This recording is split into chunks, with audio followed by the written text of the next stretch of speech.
All right, episode 3 of Podheads. I got my man Cameron Bates as my guest today. What's good with you, man? How you been? Appreciate you for having us. We're at Cameron's crib here in Charlotte. It's your boy Easy Zeke. You know what I'm saying? Like I said, episode 3 of Podheads.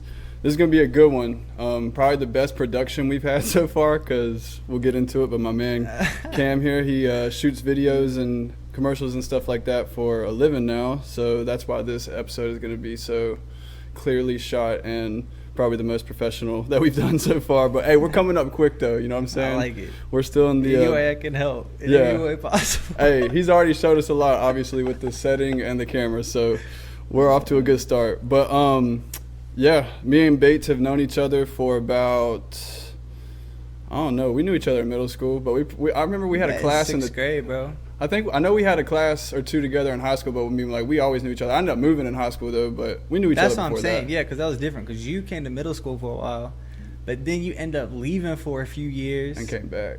Exactly. And then you came back. Those few years were that was a difference between. When was it? Did you go to North Davidson all middle school? Yeah, I went all middle school. I moved my sophomore year of high school halfway because we had gym together our sophomore year of high school. Oh, I remember that. That's and then crazy. At the end of that semester was when I moved, but then I ended up moving back. But like you said, those were some crucial years, and that's kind of where it's all going to start off for you because that's kind of when you got into fashion and what you did for crazy. A little bit. Not sure how much you do it now, but So just tell us about the beginning stages of what you do and how you got into it. Oh man. So if you were there freshman year, man, like I got to I mean, I don't know how far you want to take it back. Just start freshman year of high school. All right. Well, here's the difference, right? So whenever you go to middle school, right, that transition to high school, there's a lot of things that happen, bro. Like, first thing that I noticed when I was going into high school was like cliques. So like it was very like you had like your cliques in middle school, but they was like you were still like stuck to your class more or less. You know what I mean? So then when you go to high school, you have more freedom. You have multiple classes, like different classes, different people. Yeah. Like, and I saw cliques happen. So it sounds very cliche, but it is. Like, it's like the nerds, the jocks, the artsy kids, especially the skaters, the prep kids. Like, you know what I mean? Like, so for me, my sister was older too. So when I was a freshman, she was a junior. So I was around all the older kids. My whole thing was like popularity is crazy in high school. Like, and I saw something by the way people dress. So like going into freshman year, bro, I'm trying to go in like I want people to like me, bro. Like I'm wearing Sperry's, I'm wearing the polos, I got like the whole fit with the Nike socks, and it was like I'm really trying hard to fit in just based on what I'm wearing. And there was some like I like doing that. Like I actually like putting together an outfit to a certain degree. Like even if I was wearing a Sperry's, even if I was wearing a Sperry's, like I knew I liked wearing a certain shirt. You know what I mean? Like so going into sophomore year, like I knew I started to like clothes like differently. I was like, this is just kind of cool. Going to sophomore year, was there anything in particular that kind of was drawing you to those clothes though? Besides you wanted people to like you, or was it like the certain style that kind of drew you in, the way they fit, or like what was it? At that point, it wasn't really. It was really about trying to fit in, because like I was trying to wear what everyone else was wearing. Like if I like, bro, you remember, dog? Like you had the shocks in middle school because everyone had to get the shocks. You know what I mean? Sperry's and elite socks. That's what I'm saying. Like, but you had to get it. It was essential. You know what I mean? Like, that's what I'm saying. It's like freshman year, I'm trying to do that, bro. Like it was the exact fit. Like I don't know. Like you can go into detail about that all day, but that's when I went into it. But sophomore year is when it changed, because that's when I started actually liking clothes based on what I was interested in outside of school and like the influence that like y'all brought to me, or my peers, or even the older people that my sister was hanging with. Right? So like sophomore year is kind of where I got into like rap, more or less. Like I started liking like hip hop music. Who specifically? Then Rocky, bro. All ASAP. day. Rocky all day, bro. Like crazy. What mixtape was that? Say that again? What mixtape was that he had dropped our album? Long Live ASAP? Yeah, Long Live ASAP was 10th, 11th grade. But honestly, I skipped something, but it's still important, because like at that point was Rocky, right? But I want to quote this too. So I had an older sister. I call her my younger sister. Her name's Miranda, but they both like Justin Bieber, right? So like this is completely out of context, but it makes sense in like the timeline. So like I'm growing up with like them like loving Justin Bieber. So like at that point it was like cool for us to just be like, yo, this kid's whack. Like, bro, like, this kid is so lame. I agree. Like, but to me, I was like, I was on the flip side with two sisters. I was like, yo, like this kid's got to be doing something right if he has this many fans that are girls, bro. I'm like, this kid's got to be flying some way. You saw the hairstyle everyone was doing after him. Yeah, like, and then you hate on him, but I'm like, bro, you got the same hairstyle as him. It's like, bro, I don't like Justin Bieber. Yeah. But you get what I'm saying? Like, yeah. But I noticed that subconsciously, so I started paying attention to his style. Like, for me, he's still something that I look up to for style. Like, not so much now because my style's progressed, but like definitely at the beginning, right? So he was definitely with it. Rocky, all of them going through 10th grade, but that's when I got into like skate clothes. Like, I'm just going really deep into it. But that's when I got into the Hunters, LRG. Do you remember what your first like clothing that you got that was considered like drip, you know what I'm saying, like Bape or like what was it, what brand was like Supreme? And like you wanted this so bad and you got it for like Christmas or something like that one year. You was big for it. I'm gonna be real, bro. The first piece I really remember was the first time I went to New York, bro. When was that? Oh my gosh, this had to be like sophomore year. So around the same time it was when Yeezus came out. Okay, so this was around the same time you were getting into all of this, though. Oh yeah, no, it was the early parts. That's why I wanted to go to New York. It was like we were out of school for a little bit. Like we had this thing going. My mom was like, let's go on a trip. I'm like, bet. So we go out there with my family, and like I knew there were certain stores in New York at that time I wanted to hit. Yeah. I went to a store called Atrium. Crazy. Atrium was connected to Kith at the time, before Kith was what it was now. So like back then, Atrium was this clothing store, right? But then Kith was like this small little shoe store connected to it in the back, way before what it is now, right? So that was the first store I went into. But I went in there and I saw these dudes wearing like crazy oversized black t-shirts. I was like, yo, is this like in Manhattan? Oh yeah, in the heart of it. Like if anyone knows and from New York knows about Atrium, like you know what I'm talking about. Like that was the store, bro. Like for like this like elevated streetwear vibe, like designer. So, there's this brand called Skin Graft. I feel like I may have heard of that. Maybe it's a crazy like concept type brand, but I bought an $80 black t-shirt. That was the piece. And I was like, nothing on it, bro. It is just an extended black t-shirt, like super thin. Like H&M. And like. My mom and sister were like, you are outrageous. You just paid $80 for a t-shirt. And bro, I'm 14, I'm 15, dog. Your mom was definitely like, what the fuck? Yeah, but she supported it too, because she's like, all right, like if you like it, you know what I mean? Yeah. She saw you had some passion for it. Yeah, like I'm trying to be like my idols. I'm looking up to them like, yo, this is fly. Like you were in the store with me, mom. Those dudes were fly. Like this is what's cool.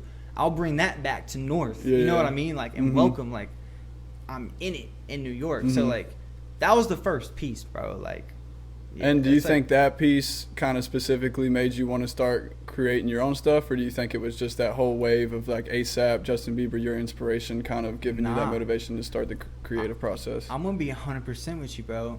I'm going to shout him out. Like, hopefully you don't mind me saying his name, bro. But truly, bro, what made me start a brand was Wade Weatherly. Ooh, shout out Wade. Yeah, we went to college together too. Yeah, shout out Wade. Throwback Wade. That's my dog. Like, I mean, we don't talk like really much anymore at all, but like we might hit each other with a few messages every now and then. But like, I've given him his flowers, like, bro. And I got some funny stories about like just that whole little time, because we were in gym class together. But like, I'm gonna be honest, like.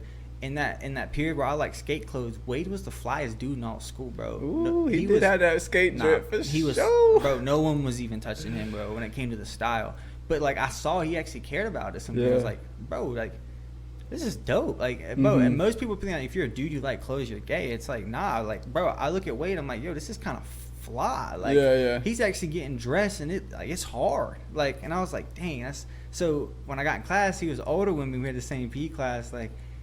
Bro, I was like a little like student to him, dog. Oh. I would try to get, and bro, if he's showing you the ropes though for fashion, bro, I'm trying to like, but he's a quiet type dude, and I'm like over there like, bro, like wear your shorts, bro. Like Wade's a cool ass dude, man. Shout out to Wade. Wade's a cool ass motherfucker. I haven't seen him in a minute, honestly. So he was the one that kind of showed you the ropes of like fashion, and kind of gave you that motivation to kind of start your own movement and wave. Yeah, Cause bro, one day he was like, "Yeah, I've been thinking about stuff for my own brand." Did he ever do anything of his own? Do you know? I don't know. There's a few of them that were doing it, but I'm telling you, when he told me that, that was what kind of sparked the idea. It clicked in my head, bro, because on a whole nother level, bro, because I never thought to do that. Mm-hmm. I was like, it transcends past like, yo, I just like getting fly, wearing diamond LRG hunters. Like, that is a lifestyle, bro. And the thing is, he was a skater. Oh, I struggle with that too. But like, he was a real skater. I didn't skate. Yeah. So like, I'm wearing all the skate clothes because I think it's fly. But like, I don't touch a board a day in my life. I was a shittiest skater, man. I was terrible. But no, I agree. That honestly, it's crazy to think about now, especially how much skating had an influence on fashion, because at the time, it was just, I thought I was doing it because I thought it was cool, and like I guess some of my friends were. But looking back, like, skating has influenced fashion forever, bro. Yeah. And like, I've never been a skater, bro. Like, bro, I remember I hit an ollie one time, broke my board, never got another one. It was like, I did not care, bro. But I appreciated the style they had with it, bro. Facts. How different skaters skate certain ways, bro. Like, they had that crazy. Different swag about them. They had everything, to the way they dress, the way they talk, the way they move, like everything, bro. Like, I mean, I just appreciated that, and I saw that, but I knew I wasn't talented enough to be a part of it. I just want to be a part of the culture, you know? Yeah, so I know you said Wade kind of gave you that inspiration, and skating obviously had somewhat of inspiration as well. Yeah. But, like, what was the initial piece that you made? Was it, like, some skinny jeans, or was it, like, a extended tee, or, like, what was the first Cameron Bates? The real first one, dog, like, for one, like, what happened, like, skipping over a little bit of time period, but, like, you know, I got into the streetwear clothes, and, like, let me check this song real quick. I got into the streetwear clothes, and like, it was cool for a while, but I skated on that all through sophomore year. You know what I mean? Yeah. And at that point, there was a store in Greensboro called Social Status. Ooh, like, I'm really diving into the details with you. Like, if people really want to know, I've never even talked about this. We're ready for it, man. Yeah, like, this is Podheads exclusive. Yeah. Nah, but Social Status, I mean, everyone knows Social Status now, from Charlotte, Greensboro. Yeah. I mean, Social Status is what it is now, but back then, bro, like, Social Status just popped up in Greensboro, and they were carrying the craziest brands, bro. One of my favorite brands to this day is called On Noir, and they carried that brand in there. I'm talking about $1,000 leather shorts. So, like, you got to think, bro, for a kid like me coming out of Welcome, be able to go, to be able to drive 45 minutes every weekend, just hang out in that store and like see. How long would you go for? Dog, I would just stay in that store. Because this was like right when you had gotten your license, probably, or like right around the time. I would drive out there every single weekend, bro. The workers there at that time, they know, bro. If they ever see this for whatever reason, shout out Dre, but they know, bro. I would just be posted in there, just having comments with them. But you gotta think, bro. I was 15. They're like in college, graduating college, because they're like A&T or something. And they probably had a wave of clothing that high schoolers hadn't even seen yet. Bro, so yeah, like, bro, they're the ones where I learned like what bet is. Facts. You know, like, I just have facts to bet. Like, but you get what I'm saying? Yeah, like I learned a lot of stuff from them, bro, just by like just hanging out with them, bro, and like sharing the love for the clothes. Facts. But Social Status is a very important part, like later on. But go back to my first piece. All that happened, I got into clothes. One day I went to Social Status in Charlotte, and like at the time I was wanting to make screen print shirts, right? But I had a barrier. I was like, bro, how do I actually like draw something? I gotta draw it, or I gotta design it. Then I gotta take it to the print. I'm like, bro, this is just too much just for a little drawing. So you have done. Well, I guess keep going. Nothing. So I had done nothing yet. Okay. I just drew some shirts out on some paper at that time. But you didn't get no one to draw it for you. It's all you doing the drawing, sketching, and all that. Yeah. Facts. 100%. Yeah. I sketch to this day, but I'm just saying, like, it's different from drawing a piece and sketching an outfit compared to, like, you know, sketching a screen print design. You feel me? Like, it's two different things. Like, one's more graphic design oriented, and the other is like silhouette, drape, fabric, like the three-dimensional tangible object. Like it's different if you go buy a t-shirt or a hoodie and you screen print something on it, compared to like you go buy a hoodie, bro, and you focus on the fit, the texture, what type of fabric, what your eyelets are, like to a T, like how your cuffs hang, like it's just different. And like when I went to that store, I saw On Noir for one of the first times, and all it was a black t-shirt, and it was double layered, bro. And I fell in love with that piece, bro. I was like, this, and was not it to mention, a long sleeve? No, it's just a short sleeve. Not Short to mention, sleeve. bro, it was $700. Holy shit. It was $700, and I'm literally like 15, 16. Bro, I was like, I don't have to worry about screen printing anymore. I'll just make this piece. This is easy enough. Yeah. I looked at my dad in the store. I said, Grandma know how to sew? He said, yeah, she used to sew pockets. I said, bet. So Took it to Grandma. She taught me how to sew. oh, that was my next question. I was gonna say, did she Yeah. sew the initial piece, or did you get training in something else, like a sweater or something with Grandma Yes. beforehand? Shout out her. Shout out my Grandma. is the birth of it all. Like, no cap. Shout out my homie Tyler Gandy too. If he ever sees this, he knows too. He was in the trenches with me, like late, bro. We would go to her crib, bro. Yeah.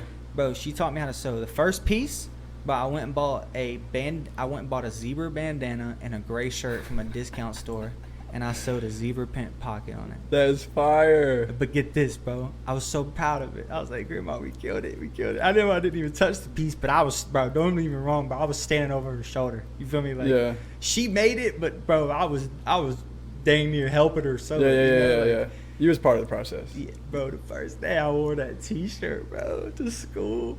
I was in art class. This girl said, what's that t-shirt? It looks like you sewed it yourself. Damn.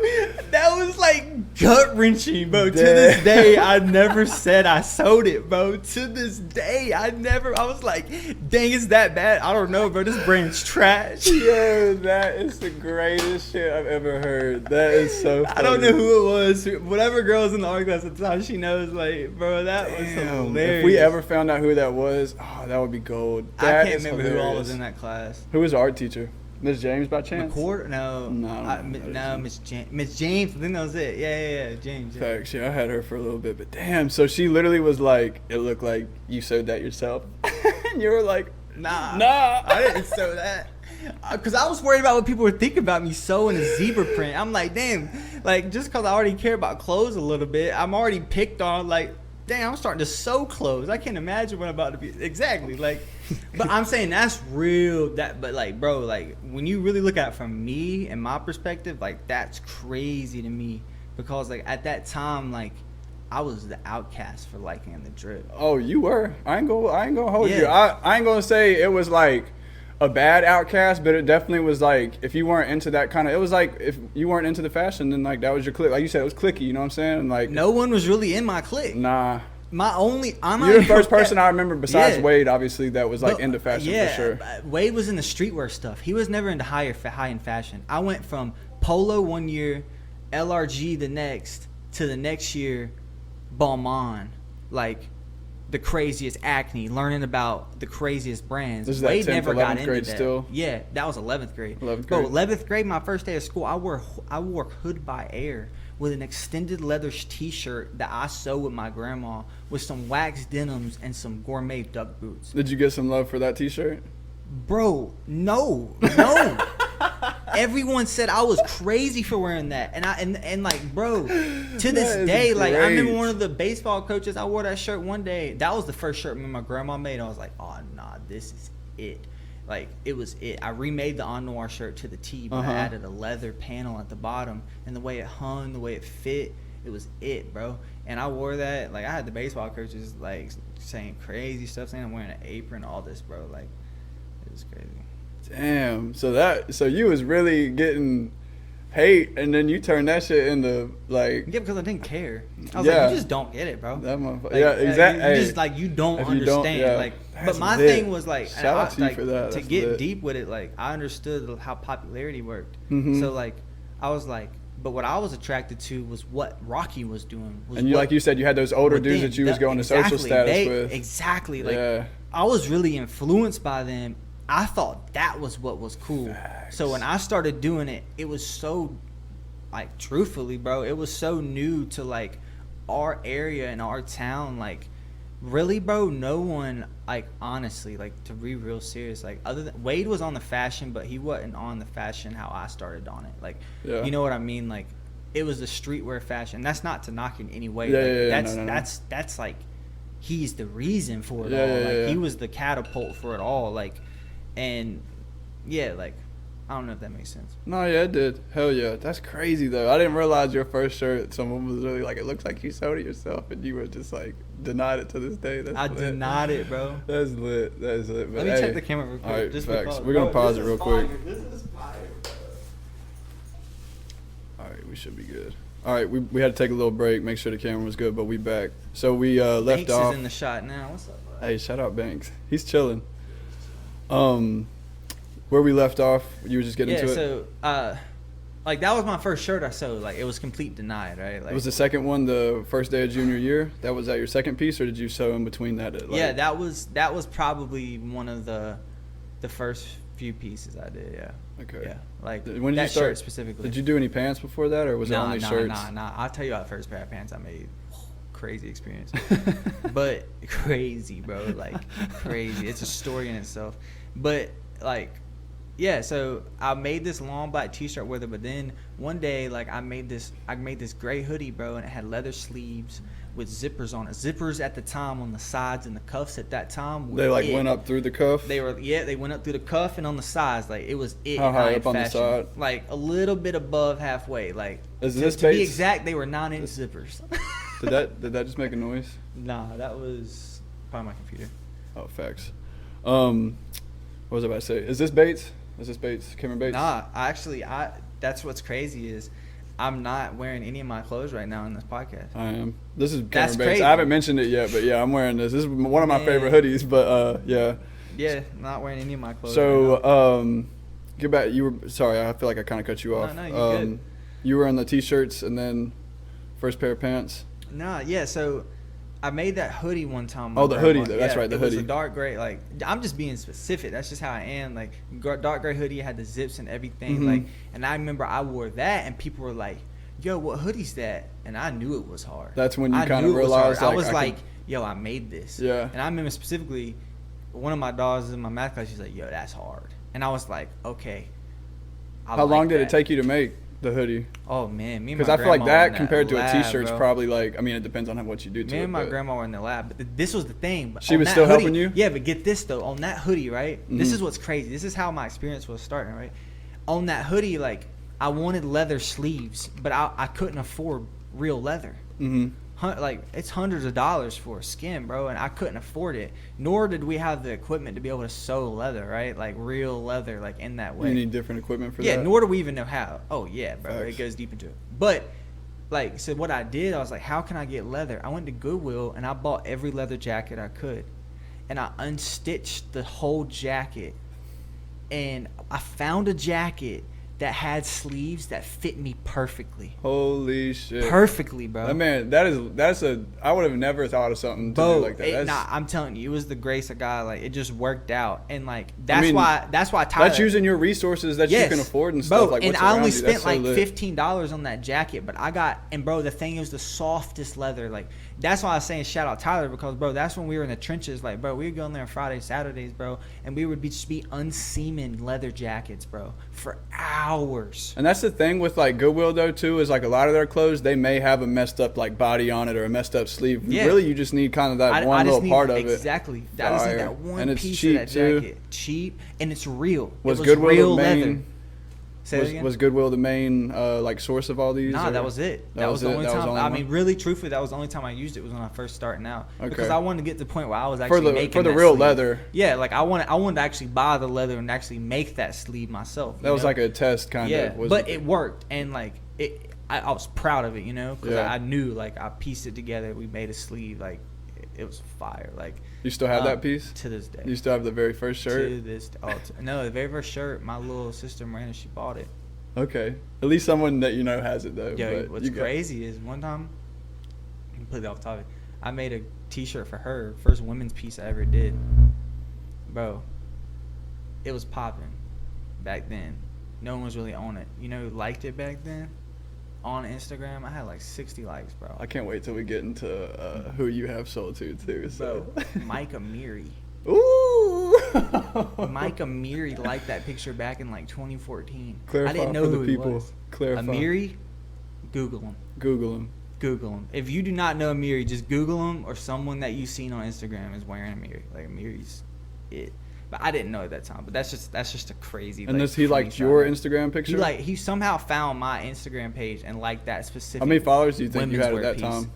Oh, like a couple hundred. That's what I'm saying. But like I was so tapped into that side of the internet. Like, bro, like if you were in the internet and you were really in that fashion stuff at that time, bro, you knew who everybody was. Because they're internet personas, bro. Like, yeah. I remember seeing Amiri's account, but I didn't register it till so long later. I just remember seeing this dude in a basement making leather jackets. Did he have a blue check yet?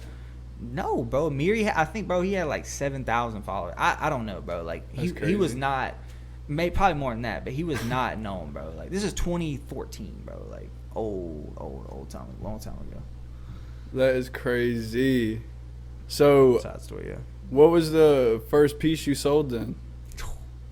Is that skipping too far ahead? Nah, that's about right. Because at that time, because you said you walked in, you knew that they liked that hoodie. Yeah, so I knew that they liked the hoodie at school. But get this, I started wearing my drip to social on the weekends. Okay. You feel me? Like when I would go hang out with the like literally my idols at that time. Because they worked at that store. At social status. But I walked in the first day wearing that extended shirt, right? The same one that people with the made leather fun patch? of. Leather at the bottom. I walked in wearing that shirt, bro. You know what they told me? What? They asked if I was wearing En Noir. They asked you if you was wearing En Noir? The number one brand I love. The brand that they sell. They asked if I was wearing En Noir when I walked in wearing the drip. So what'd you say? What was your reaction? I was like, nah, I made this. And they were like, yo, this is fire. Because I was proud of it. Because I was like, yo, you think this is different. Like the first That's girl, what I'm saying. Was you like shocked? Were you like taken back? Or yeah, I like, was, bro. Because the first girl asked if I sewed it because it was trash. And then I wore this shirt and we pieced that piece together too and how we made it. But it looked really nice, bro. Like, and it fit well. And like, bro, like my first piece I ever sold was to the manager of the store at that time. Did you use anybody besides yourself to measure any of this stuff, or were you the you were the only one because you hadn't sold any of it yet? Yeah, the manager of the store said he wanted a piece for his A&T homecoming. So he was the very first. He was the first one. I made him a custom hoodie, and the brand at the time was not even my name. It was called Vogue L'Amour. It means live love in French. Okay, that's so fine. He has a custom tag. I got the tag embroidered. That's the only one in the middle of the mall. Or did you make a couple of those? That's the only one. A few other people had those type tags, but like as far as like that brand name, he's the only one. That's my dog. Like to this day, we haven't talked in a minute, but like he's. I mean, so he got the first. Not the first piece, but he bought. He was one of the first. He is the first customer. So yeah, he's the first customer ever. But that's the thing is because I knew him. Then all the other employees started literally like buying. They wanted custom pieces. So that's how I started making my first pair of pants. Then I would be chilling in there on a Saturday, bringing in all my pieces that I sewn, and then their customers would be like, "Yo, who's this kid in here?" And they're like, "Oh, yeah, that's Cam." So you didn't even work at the store, but you was coming there to sell clothes. I didn't even come in to sell clothes. I was just. I mean, to sell to the I would workers. Talk to them. You know what I mean? Like, I would be like, okay, like I would bring my sketchbook in there. I had a whole layout for him. Like I was trying to be so professional, bro. Like how old were you at this time? 16, if that, bro. Like no one was on that wave at social, especially where we were at, bro. No one. Like where was the social at again? In Greensboro. It's still there to this day. I go shop there all the time. That's it. It's social's way different than it was now. But that honestly, like I keep hearing a beep. It's Discord, yeah. Okay. That's where I met a lot of my friends. Like even to this day, is through that store. Is that in South Point? Nah, like what here? Here's no. The social in Greensboro. Yeah, there's a mall called South Point. No. It's downtown Greensboro. The one here, I mean, I went to this one too in Charlotte. I go there all the time. Social's like home for me. I feel like I've been there once. Fuck. That's crazy though that you were just going to social status just to kind of sell your clothes to the workers though, not necessarily sell them at the store, but just there's where your first customers were. So that was where my first, people who were selling this like Bape and Amiri and stuff, or not Amiri, but like stuff like that. At that time, no. But they were really they were selling drip, like real, and it wasn't even called drip back then. It was designer clothes. Like, drip became popular. I feel like when Gunna came around, like of course, Lil like Baby, the lingo and everything, like, but. Yeah, like back then it was just, to be real, it was a really nice, expensive This clothes. is kind of a good segue though, since we're talking about drip and Gunna and just rappers in general, because you had your first customer who was the owner of the social, or the general manager, I guess, of the social status. Yeah, he was like a manager, Okay, in Greensboro, and then I remember seeing not too long after I realized that you had your own clothing brand, but at this point it was Cameron Bates. When did you change it from, what was the first name? Vouet Lemoire. And when did you change it to Cameron Bates? I can't remember the exact time, but it was just like a switch in my brain. I was like just overnight type of thing? Yeah, because I was like, it's me. Like, I am the brand. So, Facts. like, I always associated myself with, like, a Raph Simmons, like, a Vivian Facts. Westwood. Yeah. That's how I thought about it. Like, that your logo is hard as shit, though, too, it's to just see my with the name. B. Yeah, Did you come up like, with that logo? Yeah, of course. Like, we did all that. And how long into it did you come up with the logo for CB? long time. My initial logo was literally just my name across the text. That's all I wanted to be. It's so simplistic. Even on the T-shirts, it was just Cameron Bates, like, across the... I tried to stay away from that. I kind of did it sometimes, but I never liked doing that. I've never, even those, like, I mean, you got a custom graphic on it, but, like, I was never heavy on graphics, bro. Like, even this, like, you see this as a graphic, but, like, bro, it's just a circle. Yeah. I've just never been heavy on graphics, but I kind of felt like I needed to sell more pieces, and it's something I really, like, loved. You know what I mean? I wanted my name to just be, like, on the tag. That's it. That CB is hard. Thank you, bro. We're gonna put Cameron's social and stuff in the description, so you can go look at all his stuff and like his website and link and all that. So, where we at? All right, yeah. Let's talk about who was the first like person you sold to celebrity wise, or just maybe not even a real celebrity, besides Amiri, like in your Instagram picture. Who was the first person you actually sold a piece of clothing to? Yeah, he wasn't even Amiri at that time. That's crazy. Man, dude, like, honestly, because what you had, was it K Camp? Nah, honestly, bro, I think the first person that I ever had wear my piece, one, it was just the best. The best just caught in Atlanta, bro. It was, it just caught, bro. But I, the exact reason is because the store I was in. That's a whole nother conversation, bro. Like, there was a store in Atlanta called Atom, ATTOM. It's no longer there. It's in Buckhead. Shout out to them. That's like family, but. You know, I was at the point in my brand where I needed to get stores to carry my product. And I was really struggling getting in contact with... Because this was all self... at that point, that was fall winter 18. Can't think of the word right now. That was fall winter 18, so this is skipping forward a lot. But that was fall winter 18. Before fall winter 18, I had made like 4 collections by myself. Okay. So in everything. I'm saying so in the samples, so in every single order that came through. Did you do photo shoots for all these? Yeah, all of them. Photo shoots, videos, campaigns, like how far everything. in before you wanted to do your first, you know, like, what is it, season or? What do you mean? Like, you said you had 4. I had 4 collections. So collections. I never When just did you first pieces. want to do your first collection? How far in? I never just dropped pieces. Like, I always dropped collections. So even when you did your first one and the first piece I ever dropped truly, like, you know, if you knew me and I made clothes, you could buy something. You know what I mean? But like, the first like piece I ever actually sold like on the internet, you know what I mean? Like, was a whole collection. It's 15 pieces, I think. Did you make just a certain number and you said that's it, or was it kind of supply and demand type where you saw how much people wanted it and then you made based off of that? Nah. I didn't even think of my brand like that at the time. Like, honestly, it was based on the type of fabric that I could get and where I could get the fabric from. So it wasn't based off, like, I'm only making 15 of these, and then after these 15 sell out, I'm done. They were all made to order. Okay. So, like, that's the thing, and that's and where you sold a lot yourself of people... too. But that's where a lot of people, like... It's crazy nowadays. Everyone's got to have something so fast. But, like, bro, I was really, like... This is way before it's cool to be doing a brand. You know what I mean? Like, now it's like... Brands like being a SoundCloud rapper, right? Like, yeah, facts. It's like... It was way before all that, you know? So, I'm trying to figure this out, bro. And, like... And me just sewing, I know I can maintain the quality. And the difference is, like... If I got my friends buying a $50 T-shirt... They can sit in my room for 2 hours while they watch me sew their shirt for them. You know what I mean? Like, and the shirt will come out perfect. Like, I cared about sewing and like actually knowing how to make the pieces and fitting good. You know. So, was your grandma still kind of helping out with the first collection? Nah, at that your point, first collection was that when you were officially kind of on your own? Yep, I made my first collection in my dorm room. So what, you got comfortable enough to kind of use the stuff on your own? Did you get your own equipment, or were you still kind of using what you already had? I got a little heavy duty Singer sewing machine from like Joann's. Like, was it used? Nah, it was just straight from Joann's. They're like $200. Like, back then, like, I mean, I don't know what they are now, but I mean, it's a cool sewing machine. It's the heavy duty one. It's great. Like, is that really, besides the like threads and stuff, but is that kind of the only machine you needed? Yeah, really, like the most essential one. You need a serger too. You need a serger. So my grandma had that, so she let me borrow it. Yeah. Like, so she helped me the entire time. Like, you gotta no use your questions resources, asked. bro. I would go back to her about questions all the time.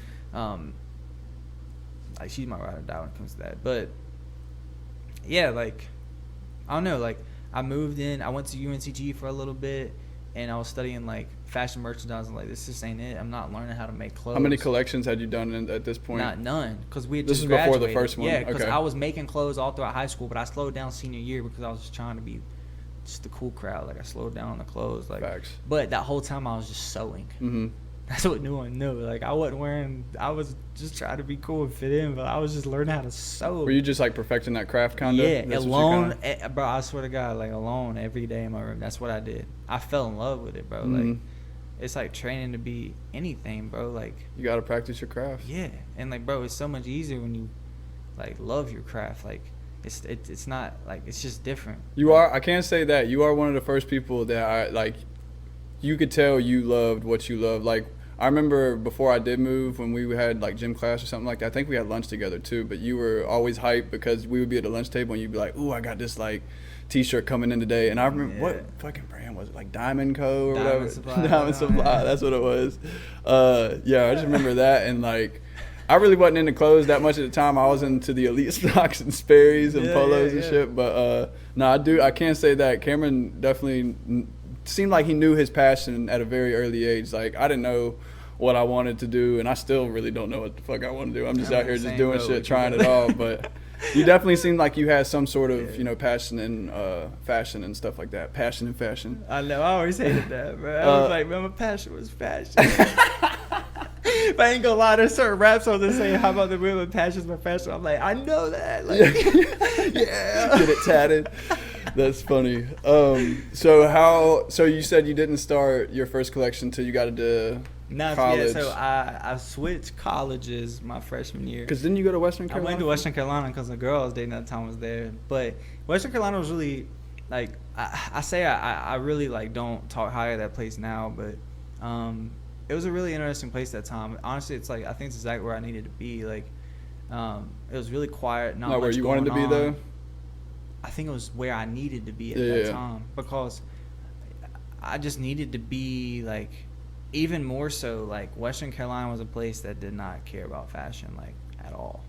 Like, literally. Mm-hmm. Like, you might have your other people who wear Jordans sometimes, but, like, bro, like, it's different. It's not a city school. You might have met a few friends at UNCG. It's color-y, man. It's different, small, bro. Like, color-y, but I didn't care because, like, I knew what I was going to school for. I changed my degree, went to marketing. Funny now, but like, went to school for marketing, and I didn't really care, bro. Like, if that makes sense. Like, I just knew I liked making clothes, and I cared more about making clothes than really I did about school. To be honest with you, like, it's all I wanted to do. That's just my computer. Like, it's all I want to do is just make clothes. And is that when you decided to do your first collection? Yeah, coming out of UNCG, I was just like, let me just do You said it. you transferred from Western to UNCG or UNCG to Western? UNCG to Western, yeah. And then when you were coming out of UNCG was when you decided? That's when I was working on it, and then when I got to actually Western, shout out my roommate at How the long time. did it take you to, like, you know, a couple weeks to I had design get it right. everything? Yeah, because it was all the same thing. All I focused on my first collection was fit and quality. Did you focus, was it like a summer, winter, like what kind of? It was like heavy. It was like a t-shirt, but very heavy shirt. Again, it was based on the fabric that I thought was good at that time and where I could get it at. I just got my fabric at Joann's at the time. But they had this Is that in Winston? Pont Romer knit. If anyone's like fashion head, you'll know what I'm talking about. But like, it was like crack to me, man. Like, I could go into that store, I swear, bro, and they had discounts all the time. I learned how to finesse the system, and like, I had to know how much inventory they had in the store based on how I could sell my shirts. Because like, someone could buy an ivory shirt, and I go in there and they don't have any ivory fabric. I'm screwed. I can't fulfill the order. Then I gotta wait on them to get it in, or I gotta drive 2 hours to the other store and get it. So were you calling them a lot, or how'd you figure out what fabric they had available and stuff? Dude, in there every day almost, like, and they had discounts going on. So like, I'm telling you, bro, I got cool with them. They knew I was the kid who made clothes. I'm telling you, like, I would be in there with the grandmas, like looking through the books, like talking about fabric. Like, to go back a little bit, did social status influence you going to UNCG, being in Greensboro? Yeah, sort of, but honestly, UNCG was just I only applied to 2 schools. Same. Well, I didn't even finish care my about UNC. school, bro. Like, and that's not to downplay it. It was just like I just felt like I needed to go to school because it was the right thing to do. That's like, what they told you when we were like in high school. It's like you have to go to school to be successful, which definitely is not the case. And bro, in high school I wasn't the best like with grades either. Like, I don't know, like just an average student. It's just an average student. I never, if I wanted to really try, I could have done that, you know. But just wasn't what you were into. Yeah, if I put my mind to anything, bro, I will try to be the best that I can at it, the best I can possibly be at it. But I gotta care about it. I didn't care about it, so I was just like, "Hey, what you get? All right, but yeah, facts. You know, like how successful was that first collection? Man, thinking back and how much on promotion did you do too? Not a lot, man, and we'll get into that. Like, not a lot, bro. Like it was all just word of mouth, man. Like people, that was really what was kind of special about when I started my brand was like. I was learning the social media stuff I was posting, but like most of the people who follow me and stuff were people from back home. Mm-hmm. So like I was really kind of like selling to a clientele that didn't know much about what I was trying to do. You know what I mean? Like, and that's no hate on it at all. That's just like, that was just a matter of the fact, you know, like none of my friends knew what Alexander Wang was and all these brands. But when I started telling them like, hey, like, this is the wave. Yeah, like they were like, I would never spend that money on a t-shirt. They're like, hey, like, can I buy that t-shirt? You know, and like, I showed them like why you should like this t-shirt, or like why at least I like it. It's the fit, it's the feel, it's the quality. You know, like it's just different. You know who was the first person that I knew, like besides you personally, but that had bought something and was like, yo, the way it fits, like who? Sha. Yeah. That's crazy. Yeah, he was the one that told me because he got like some t-shirts or something like that. It might have been right before he got out of college or right when he was a senior or something like that, like right towards the end. I remember that. But I had been kind of contemplating copping some for a minute. But honestly, I didn't know how it worked. Like if you designed it for like person to person, or if it was like I got to cop an XL and just hope it fits. Because I'm a lanky motherfucker, bro, man. Like my build's weird. Nah, I know what you mean, bro. So he was the one that told me, he was like, nah, man, like he just take your measurements and like he gets you right. But see, but that's what's crazy is like if you knew me, I would do that just because, like, bro, it was my hustle. Like, I had to make bread. Like, if I wasn't selling on the internet, but my homie needed a shirt, I'm like, yo, I'll make this shirt exactly how you want it, bro. Facts. Just like, I need this $50, bro. Yeah. Like, and that's being straightforward. Like, Cuddy, I will literally like sew your t-shirt, your name into the name. Like, what do you want? You know what I mean? Like, he was fiending for success. Yeah, like bro, not even that, just bread. Like, I needed money. Okay. Like, and that's another thing, bro. I never have had a job, ever. I never had a job. Like, my first job I did was just mowing yards, like, in freshman year and sophomore year in high school. Like, literally, I made like $150 every weekend mowing like a couple yards, and then I'd get the paycheck Friday, and I would immediately go spend it at Exodus. I swear. Hey, that's not even there anymore. I know. Remember how That's that place home, smelled? Bro. Yes, bro. That place was insane. Shout out to, if you know about Exodus, bro.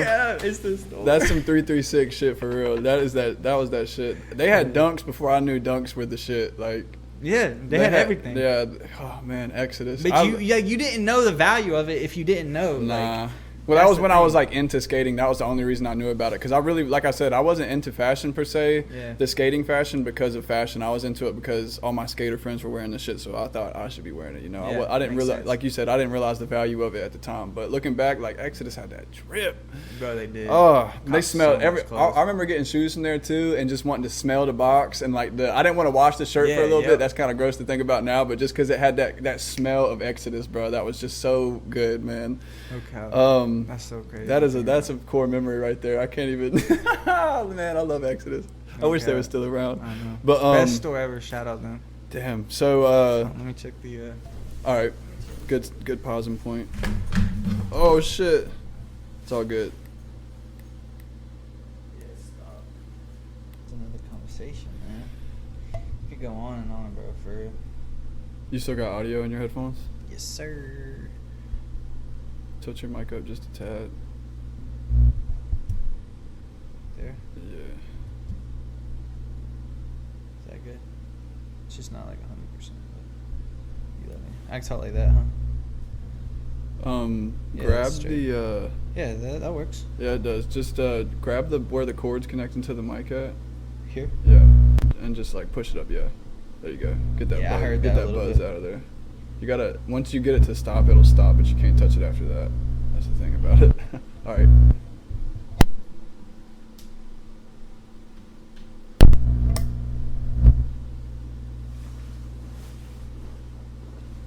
All right. Testing.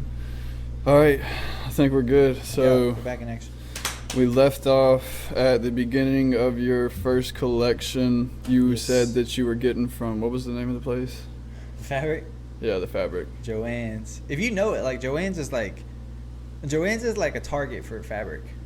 If that makes sense. Like Okay. there's one in Winston. So like, if you're into it's like a main like mainstream like fabric store. Like, anyone who sews knows about it in this area. Bro, there's probably a Joann's like 30 minutes between everybody. And you said you were just kind of hanging out there to pretty much to see what they had so you could make your own stuff, and whenever they ran out of it was when you had to stop making. Yeah, pretty much, like literally, because I mean that's something I really actually have never talked about. It's just like, yeah, like I literally had to gauge my inventory based on their inventory, right? Like, because I know I could not sell. Did you get tight with the workers by doing that, or like how'd you manage to I keep? mean, yes and no. Like, was it just a visual, like going in there seeing the inventory? Bro, getting tight with the workers. These are like 50-year-old. So I'm saying it's not like social status. It's not. It's completely different. I think what they liked in me is just like I'm a younger guy who's just like interested in what they got going on. Like, you know what I mean? Like, it's different in that capacity.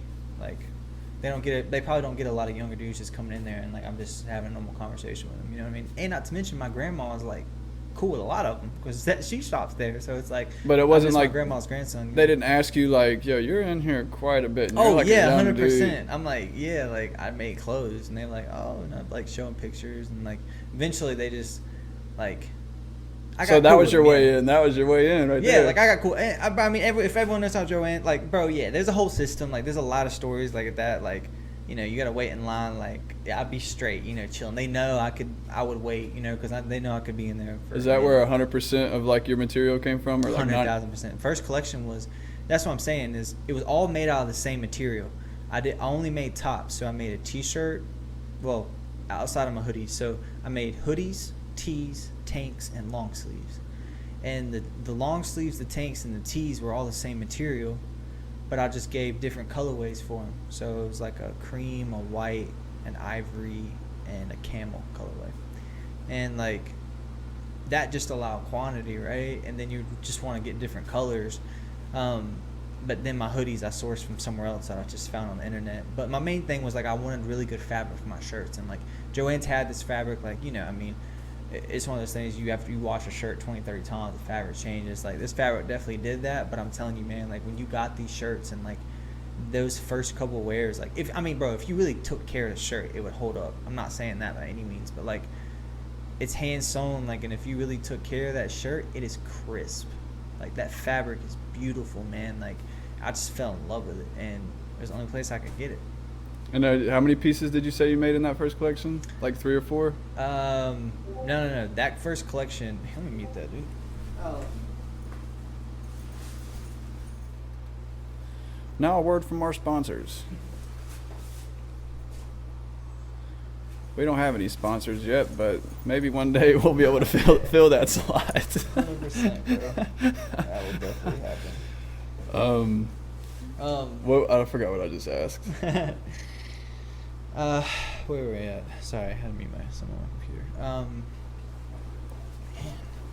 Oh, I said how many pieces was the first collection? No, it was I think 15. 15? 15. And you hand sewed all of them, and it was multiple. Those are samples, yeah. So 15. No, the clarity. 15 pieces in total, including all the colorways, like for all the SKUs. Like it was just 15 different pieces, but I had 4 of the same exact T-shirt, just in different colors. Gotcha. But you got to think, like, for me, I still had to hand sew every single one of those colors. That's what yeah. You know what I mean? That's so what I was thinking. First, you know, I had to sew 15. Here's the thing. Perfect pieces.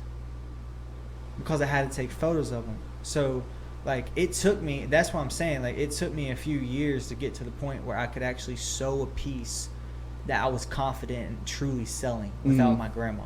You know what I mean? Like, because I couldn't sell someone garbage. Like, it's attached to your name.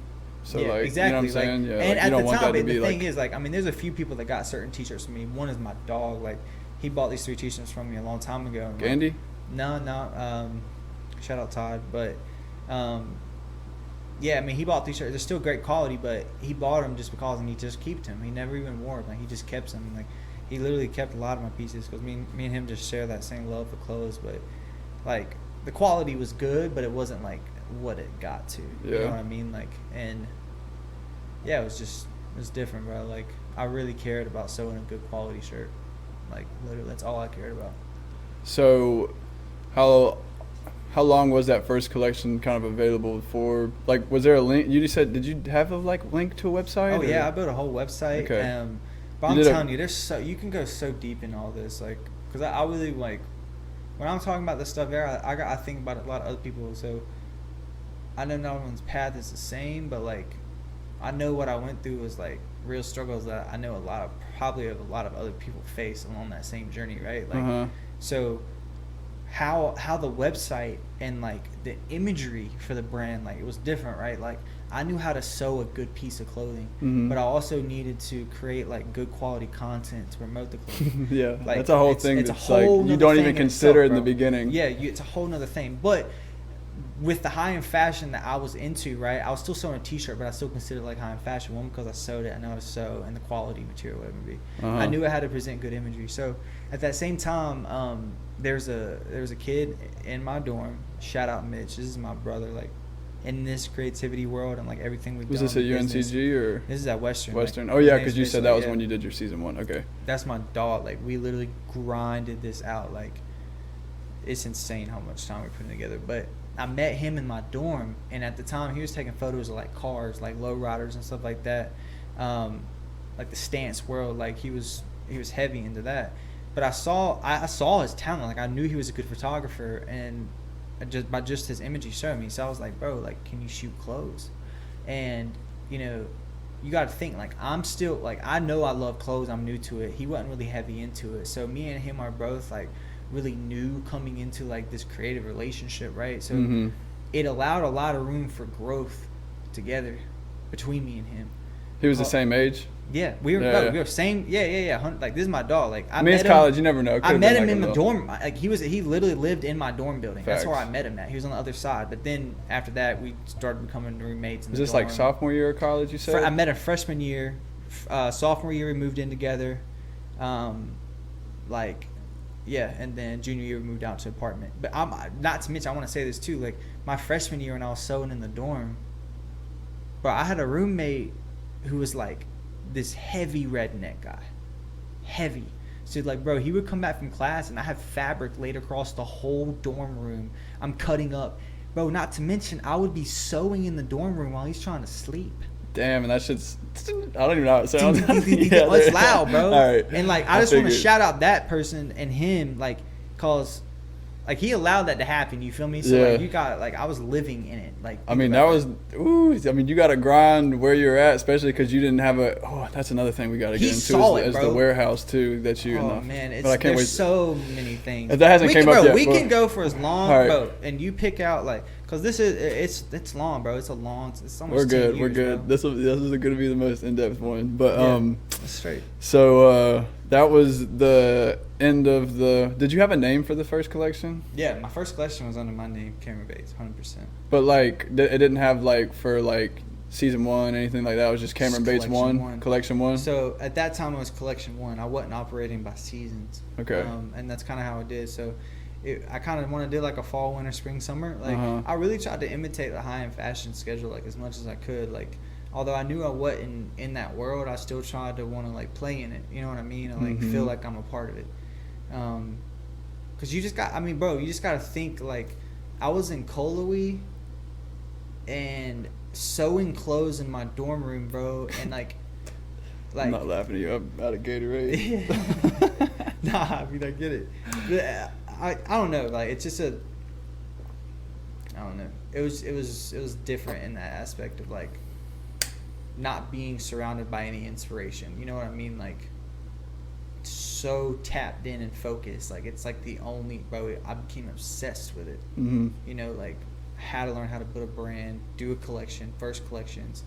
And that's just how it grew. It grew from collection 1 to collection 2 to collection 3. That's where the name came from? Yep. And just collection by collection. And then finally, that's when I transitioned. Like, I think spring, summer 18 was the last one I sold by myself before we did fall, winter 18. When you did fall, winter 18 went to manufacturing. When you did the website, did you use like Squarespace or something like that? No, we use Wix to build a website. So that, I mean, that's a great question because I think that's overlooked. But like, yeah, like that's like a Wix. huge part of it because like it could be user-friendly website, but it might not be like here's the thing, friendly to the owner. You know what I'm saying? Like, yeah, like so one, we were selling products, but like it's not just like making clothes. Like the website has to have a certain feel. Like it's a brand. Like I wasn't just a kid who was sewing clothes. I was really trying to build a brand. You know what I mean? Like, so that translates to not just the quality of clothes, but the feel and the energy that it gives off. So the website was really important.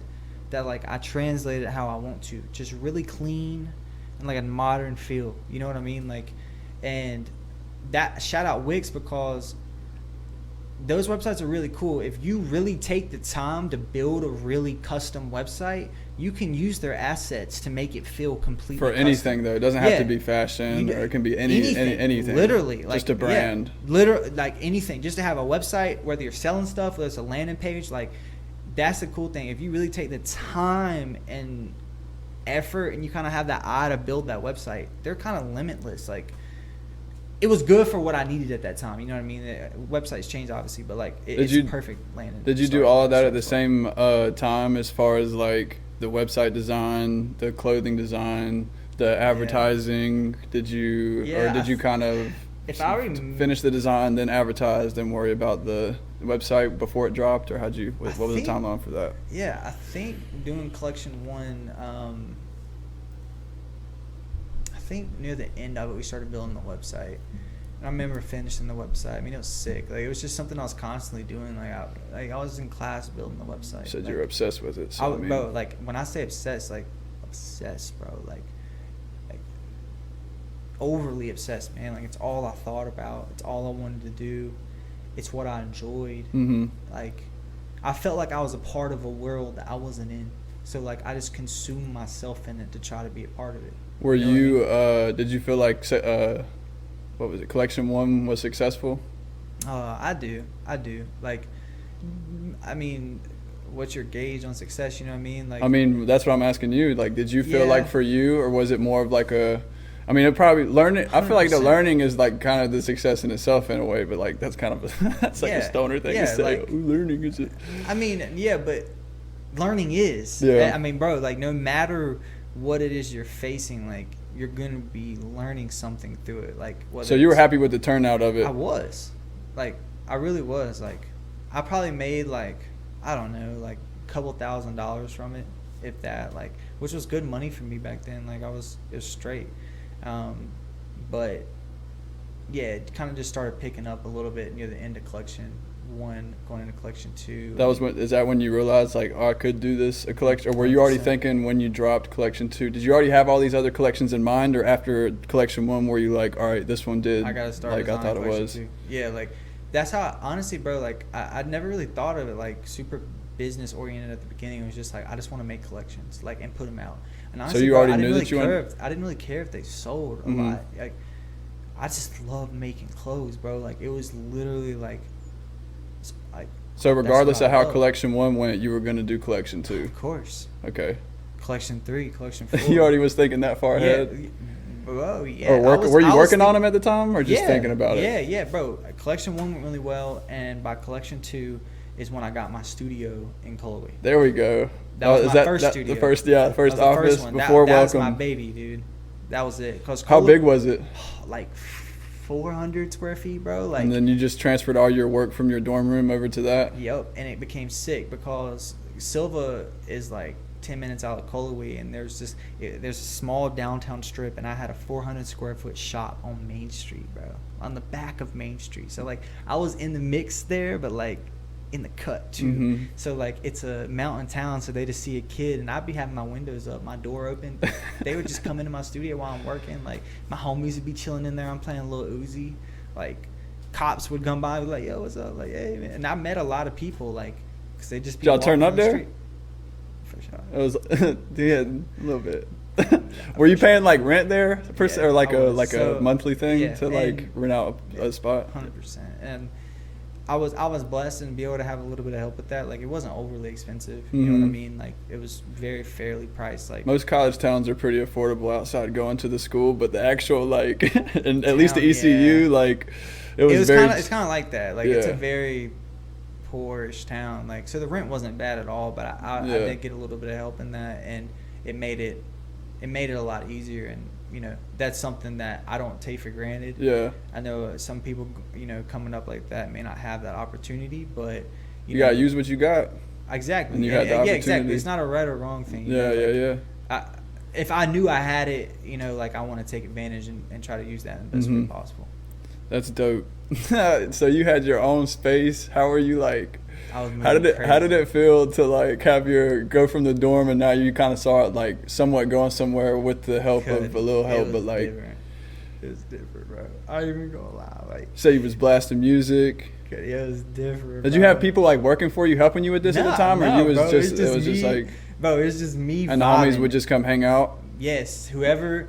Bro, what it became is my studio became just a spot for my homies to chill. Like if people like, I don't know, like it was such a, honestly, like a beautiful time at that. Like it was just crazy. Like, cause going into sophomore year, I scheduled all my classes to be done by like 10 a.m. So like I had the entire day to be by myself at the studio. So as soon as I would finish my classes at 10 a.m., I would walk out to my car, get in it, drive 10 minutes, and I'm at the studio, and I would be there all day long. Would you may not see me. I may not even come back like until I just go to class. Like there's plenty of times where like I would. That was your library. Would you just probably did your homework there and stuff, or did you? Honestly, I did sometimes, but like, bro, I'm telling you, just somehow how it got played out in college. Like you can ask Mitch, like, cause he's my roommate for literally ever. Like, I never had a lot of work, bro. Like I just don't know what it was, and when I did, I would just do it in a night. But like, I didn't care. Like I cared because like obviously my parents are helping me go through college and stuff like that. So like I did want to take it serious on that part. But like it was like you had something else like working that could have had like just as much if not more potential than getting that degree. I was learning more in that studio and communicating with people about where to get connections, everything, bro. Yeah, like I'm in the college town, but like, you know, it's just crazy. You know, like the tourism, the person of tourism is coming by my studio and talking to me, and like it's just different. Like there's a whole thing. I don't know. You can go so deep in it. That's the thing about college, I feel like too, and that high school is cliquey, but it's like judgmental cliquey. Whereas when it becomes cliquey later in life, those are the people that kind of, like you said, the people that were coming to hang out with you were kind of the ones that kind of, I guess, inspired your creative process. Yeah, like they weren't hindering it at all by any means, obviously, or else you wouldn't have had them around. So like you're just vibing. You had that click, but it just grew into something more like because they were all passionate about that same thing. Yeah, because like at that point, rap was coming around too, so we all like the same rappers. Like, and did you have anybody in that like clique that kind of was it doing music, or was everyone kind of doing fashion? Yeah, you always got that person at college, you know, to be rapping and doing something like that. So I mean, we had a few. Not many. I was on. In my little group, like, cause Mitch was a part. Honestly, but I really didn't have many friends because I was just at the studio. Like, so how many people would come to the studio? All my close friends, but that's the thing. I was friends with Mitch. He was in a fraternity, so I got cool with a lot of his fraternity brothers. Facts. So, oh man, like, it depends on the day. Like, if they're like chilling, they have a couple hours between a class, they'll just drive down there and chill with me. You know, like. Did that fraternity connection give you some more like customer connections? 100,000%, bro. Were you passing out anything on campus as far as like business cards or like what were you doing? You really want to know, bro? Like I'll give you the craziest stories, bro. Okay, so I don't know how it came about, bro, but like I was doing my second collection, and they had this thing of like small businesses come on campus or something like that, and somehow someone at Western like found out that I had this little brand, so like they invited me to like bring a tent and set up like a booth so like people could come by and see I do clothes, like and I was not the person, like, bro, I would be out at parties and stuff, like, but like I would be with my homies, like bro, we straight up. If you see me at a party, I'm chilling in the corner by myself, dolo, low key, or like close to my homies. Like, did you go to parties a lot in college? Yeah, I mean, I definitely did, but like, I would never be the one that's like, yo, let's go to the party. You know what I mean? Like, if that was like, what the homies was doing, you were just like, I'll pull up. Bro, yeah, like I'm working all the time. Sometimes I would work on the weekends, but like I would literally work until like 8, 9 p.m. on a Friday, go back to the crib, start pregame, and just go out with my homies. Even when like, I did, that was relaxing for me. You know? Like, even when if I did see you in not high school, but college, like, you were never even the one that was like, when we were out, it wasn't you were like throwing back shots, trying to get like hammered. Yeah, I still never been drunk ever. Ooh. Ever, bro. Ever. I wish I could say I've never been like blackout. I mean, I've drank and felt good. You know what I mean? Like, and you know, you could definitely tell it. Oh, you know, Cam's feeling it, but I've never been blackout. I've never woke up with a hungover or anything like that. I wish I could say the same, brother. I wish I could say the same. That is not a good feeling. That's why. Hey, shout out to the herb, man. Shout out to the herb. Alcohol is not it. But so you were making these. You had this booth on campus. You said. Was it in the? We going off a lot of side stories. This is funny. Like, yeah. So I'll cut it really short. Like, yeah. So I set up this tent. I made it fire. I had a lot of people coming by. Dude, it got really windy. It got extremely windy, bro. And they were passing out punch. I swear, it sounds like a movie scene, bro, but I swear it's exactly what happened. Someone had drinks on this table, bro. A big old gust came. Where your knocked my mannequin over. The drink fell on it. It got red stains on like a cream jacket. One of my first samples, like, and like my whole stand's flying away in the middle of the campus, bro. And like, I was devastated. Like, my samples, bro, like my only pieces, like the pieces I used to sell. Like, you come to the studio, you see the sample, you're like, yo, give me that. Like, they got Kool-Aid stains on them, bro. Like, did they get muddy and shit too? Because I mean, it was like, they got dirty. Like, to this day, those clothes are still in my closet the same way from that day. To this day. Did any of it give you any inspiration? Like, on the, like, did anyone get splatter on it and you were like, wait, this kind of this is kind of hard. I mean, I was like, yeah, I could rock, but I was like, the Kool-Aid collection by Cameron. Like, this just looks like a stain, bro. I was like, I can't do anything with it, but I didn't want to remake it either because like that's just so much time, bro. You know, like it's a lot, bro. That's good. It didn't turn it into like art though, like because you see on like some like movies or something where they're like throwing stuff at the canvas and they're like, like it actually turned out to be some kind of cool. Okay. Nah, nothing like that. It was crazy. Like devastating, to be honest. I was pretty pissed. Ooh, was that collection 1? Is that what it was? That was collection 2. Okay. Yeah, collection 2. And then were all the collections just in college, or did you like get out of college and then kept doing them? No. So by the time my junior year rolled around, we were doing fall winter 18, and that's when things got a little bit more serious. I was able to get some backing actually for the company, and some backing. Yeah. So what that means more or less is I was kind of making the jump from like sewing clothes myself to like actually manufacturing, and you know there's a difference, right? So like I can't go off on a long tangent, but there's a difference between like making streetwear clothes and like real well-made pieces, you know. And I was making really well-made clothing. It was art. The detail in it was crazy. I mean, every single aspect of it, down to the buttons, the lining, everything. So we chose to do manufacturing when it was in the States, and by that time my junior year had rolled around in college, and all the manufacturing, I had a PR team I was working with in New York. I had a showroom.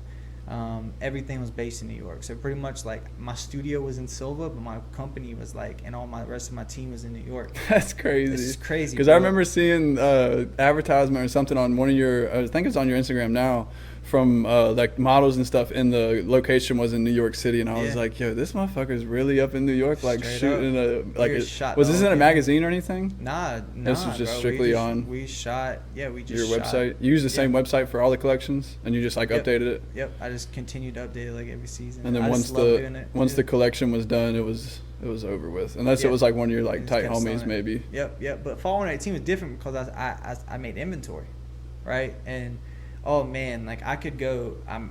To keep it short, but I mean, depending on who you have watch this, like man, I could go into so much detail about like where whoever's interested in fashion might watch it. So shit, you can if you want to give them the 411. It's so deep because we got so much more to cover. I know, but like Man, there's so much I learned with that collection, but that was the first collection I was really trying to do it right. Like I made. What was this collection 3?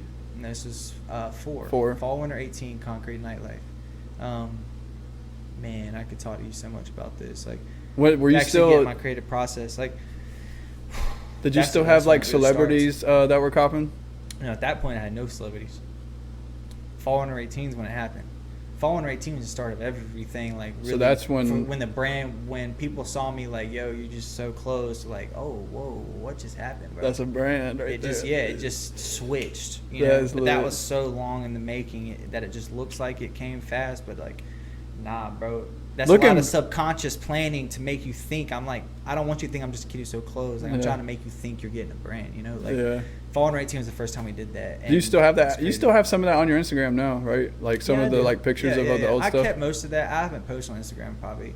Post on stories, but like actual posts probably like still 2.5 years. Still need to get those pictures, like the old pictures of you from like you know, the beginning stages and stuff. We can flash them on the screen for the video. But a lot of them are on the screen. So were you still in your warehouse in Cullowhee when you were doing season like the Fall Winter 18? You said. Yeah, I'll have my studio up there.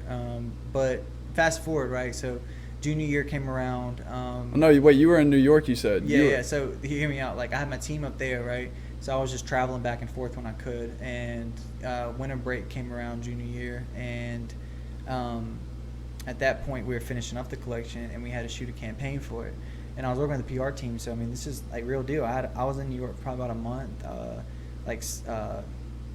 just doing a bunch of different stuff. Like I was just learning, bro. I was so new to me, and you gotta think, bro. I had backing too. Like, how old were you? 19, bro. That's 19. Crazy. See, it sounds like we've talked about, so we've covered like so much. It does sound like we're into the like mid-20s almost now. Nah, but I'm only 19 at that point, bro. That's like, crazy. Yeah, bro. And I was just lucky to be in the situation that I was in, and like it was just a lot of learning, bro. I did not do everything right. I'm the last person to say that. I just had so much learning to do, and at that, just to fast forward, because when I say that, like I think about that trip. You know what I mean? Like, and I think about all the times, like me sitting in a restaurant alone, like going through all these models that I'm choosing. And I'm like, bro, what am I doing? You know, did you not have an agent or anything like that? Yeah, I did. I had a whole agency working with me at that time, bro. And they fed me these, bro. I got documents from them like this. So they gave you like the resources, and it was up to you to like. Yeah, I was direct. Like I told them the whole vision for everything. Like, bro, it can go so deep to give you that whole collection too. But like the whole collection premise was like based on 70s and 80s nightlife in New York City. So I designed the whole collection to be the attire that you would wear to a club back in the day, but I modernized it. But how I brought the emotion to it was I looked at, okay, well, when you go to a club, there's certain feelings that you're going to experience, right? So what is it? It's sex, lust, drugs, the music, the actual club you're going to, the club flyers, right? So I took those concepts and I made them specific shirts. So you're wearing Age of Influence, right? That specifically comes from a club called Paradise Garage. Is that New York? It was in 70s and 80s. They were known for having the best sound system in New York City. I'm gonna have to give I'll have to take a picture of it and put. You know how the back has a speaker on it. So yeah. That club was known for having the best sound system in all of New York City, all of them. Part of their logo is a palm tree. So I incorporated my own take on it. That speaker that's on the back of that hoodie is the exact speaker that they had in that club. And on the back it says envelope by sound, and then it has the DJ name, and he was the one that was running the sets back in the day. Does that club still exist? No. So how'd you hear about it? Research. You just was looking up old school shit in the 90s? I mean, not in the 90s, 70s in New York? and 80s, yeah, 80s. because I was influenced by the style. And that's when I literally, I mean, bro, I have countless research of hours put into like developing these collections. Like it's so deep for me, but on a surface level it's easy just to go across like, yeah, that's a cool print. But like for me, like there's so many specific reasons of why we chose that, what that means. Like Age of Influence, in my opinion, is like we are the new age. This is the new sound. That's who we're paying ode to. And every t-shirt correlated to a different club in New York City. Everyone. One of them was like Dawn Patrol. I did that in Studio 54 because some of the owners in the club had a term for like people that would stay up late and go to a club, and he would call them the Dawn Patrol because they would leave the club at like 3 a.m. They would go down the street, go to like a like a warehouse party till like 7 a.m. He called them the Dawn Patrol, and on the back I put no sleep routine. Damn. So you would buy the shirt, but here's the thing: like then I took it a step further, and then I designed these VIP guest passes. Like I got clear plexiglass, I painted the back of them, I printed them, and bro, this is before QR codes were cool. So all my QR codes, like before it was like really a thing. Like I had all my clothes in the store because I was trying to sell to actual retail stores now. So you'd go in there and see it. So I had VIP passes on every single piece in the store. That's fire. That was like a pass to you getting into the club. So while you're shopping, you could scan the pass. Mm-hmm. It will take you to the website, and you can learn the history about every single piece while you shop.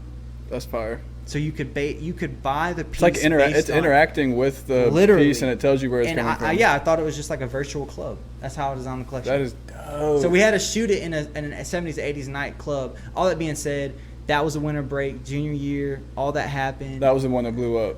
Well, that's when it was blowing up because I was able to do all this content and get it going. But that's a funny thing. Blowing up and really blowing up are like, blowing up in itself is just a funny thing. It's just a funny thing, bro. Because I by no means blew up in any way, but it's just perception. That's a whole nother conversation, bro. Facts. But I was really doing it, so there's no question. Like, man, like we were building the brand, I was selling it, I got in stores, but I had to shoot that campaign. But the first day of class started in college, and I was like, I can't like go back to the first day of class, like to the new semester. So I emailed my professor and was like, yo, I can't make it to this class on this day. It was one class, bro. And my professor emailed me back and said, if you aren't going to make your first class, you shouldn't come back. So I dropped out of college in New York. Ooh. I was sitting in a hotel room by myself, and I called my parents, and I was like, yo, I'm done with this shit. I don't think my professor and my dad was like, all right, we'll support you in what you do. So I dropped out in a hotel room in New York. That's lit. By I myself. mean, not lit. That was probably stressful as fuck, but that's lit. You had the balls to do that because like it was that's a big choice. How close were you to graduating? I had 3 semesters left. Okay. That's like a decent time though, and college ain't cheap though either. College is not cheap. And that's true. Like, and that I talked to my parents about that. It's like, you know, can I use some of the money that we have set for college to try to help? Yeah, exactly. Use it as something that I want to do. Yeah, because my dad's an entrepreneur himself too, and like he was like, yeah, 100%, because I think that you'll get more out of that than, you know, just being in college studying something you don't want to do. So who was the big old celebrity? I know there was like K-Camp or somebody that cop because I remember seeing it on their Instagram. Oh man, I mean. No, and was that the fall winter? Yeah, that was fall winter. That was the best. It's because it was in store. But that's the thing. All the celebrities and all the rappers where you saw my brand, I didn't know until I saw it on Instagram. Oh, really? Because they were going in the store and copping it there, and they bought it in the store. So that's the thing. Is like the only rapper I actually gave something to was Lil Key and like his crew. Like I pulled up on them. Like I thought you sold it to him, all of them. That's crazy. Yeah, R.I.P. That was the only person. Yeah, like he was fire, bro. That's crazy. I really thought you gave them to all of them though. I didn't realize they had like copped it from that store. No, it was in Atlanta. You said? I didn't give it to any of them. Huh. Like Keed was the only one because he was on tour with Trippie in Raleigh. I hit up Keed's tour manager at the time because they posted about needing some driven. I'm like, yo, I got it. Let me really pull up. And you knew? I pulled up. They let me on tour bus. Like they took me on stage. Like Ooh. Good people, bro. Like for real, really, really. You been on stage with Keed? Yeah, That's really. Fire. This was before like he was really blowing up but like still, that. But at that time, he was my favorite rapper. Yeah. So like I got to meet him for real, and like I was on the tour bus with him. Like it was fire. But yeah, man, like good people. When I How many collections did you say you had or you did? This was the 4th one. That was the 4th one, yeah. And how many total did you do? This is I gotta pee. How much that battery do you think we have? I'm gonna pause this. It's not.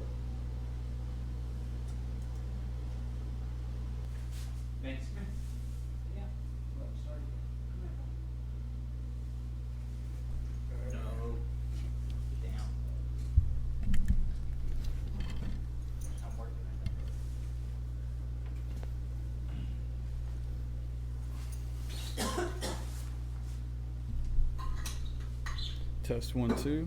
Test, Alright, test, ready? test, test, test, 1, 2. Testing, test, test, test. Yeah. You got audio coming out of your mic and everything? Mic or headphones, I mean. Woo! Yeah, all good. Volume Mic good? test 1, 2. All right. Okay, left off with who the first major celebrities were you gave stuff to and were selling to. Yeah. Touched on Lil Keed to start off. Yeah, like, so thinking back, he was one of the first persons or first people that I actually gave something to. And, like, because he was on tour at Trippy, and I saw that. And not to mention, he's my favorite rapper at the time, too, right? So, he was on tour at Trippy. They were in Charlotte, and I hit up his manager just to, like, find an Instagram account. And was like, yo, like, they posted something about needing drip for the show. I'm like, yo, I got you. Yeah. Like, trust You me, had to I jump got on you. it, yeah. And You said you were already a fan of him as well, right? Before he was like he's big. my favorite rapper at that time. Like, yeah. So drove out there, all that's good. Like, met him, went on the tour bus with him. Like, you know, met all his people, like good people, bro. Took me on stage, like, real good people. But I'll be honest with you though, like, Key was in the Atlanta scene, right? So like it was different because most of the people, I had a lot of rappers come out of Atlanta wearing like pieces of mine, and it was kind of all tied in together. Like, although he was in Charlotte, it's just YSL in general. Yeah, you know yeah, what I yeah. mean? Like, all their artists. Atlanta rap scene. Yeah, but the one that was the biggest, like for me, was when Gunna wore it, because like the day I found out he was wearing it. Okay, bro. The day I found out he was wearing it, like, I swear, like, I went back to college because, you know, I'd already dropped out at this time. I came back for the weekend, chilled with my boys, still in my apartment up there. And we're pre-gaming, bro, at our apartment, about to go to this tailgate, dog. We're walking out to the car, I swear. I'm literally not kidding. The stylist, one of the workers at the store, shout out Chris. He's a really cool dude. He hit me, he was like, yo, Gunna just came in and bought your piece. Like, I saw it, I guess he came in like a day before, and he was like, but he sent me a video that Gunna posted on stage performing in the vest. So like, I swear, we were just listening to Gunna in the pregame. I walk outside to get a message of seeing him wearing my clothes. So I'm like geeking. I look at Mitch. I'm like, dog, what the? It feels like we just stepped through the screen. You know what I mean? Yeah. Then we go to the tailgate. Step through the screen at like, the bro, bar. we're going to the tailgate, and like everyone's partying and they're playing Gunna, and I was like, this is wild. How like, is this playing out? That's yeah, that's like, literally like a movie scene. That was the first time though, because that was the first time he wore it. He wore it again when he came to Raleigh on tour with Travis. He wore it on stage in front of the stadium. And how I found out about that was because my friends went to that concert, and they're calling me mid-concert like, yo, Gunna's wearing your on stage. Like, what the fuck? That is on so stage crazy. with Travis. It was crazy. Like, I was literally just laying in bed and got that message, bro. And just think, the first piece you ever like sewed yourself together, that girl in art class in the 10th grade or whatever, was like, did you sew that yourself? But also to note that I was afraid to say I did.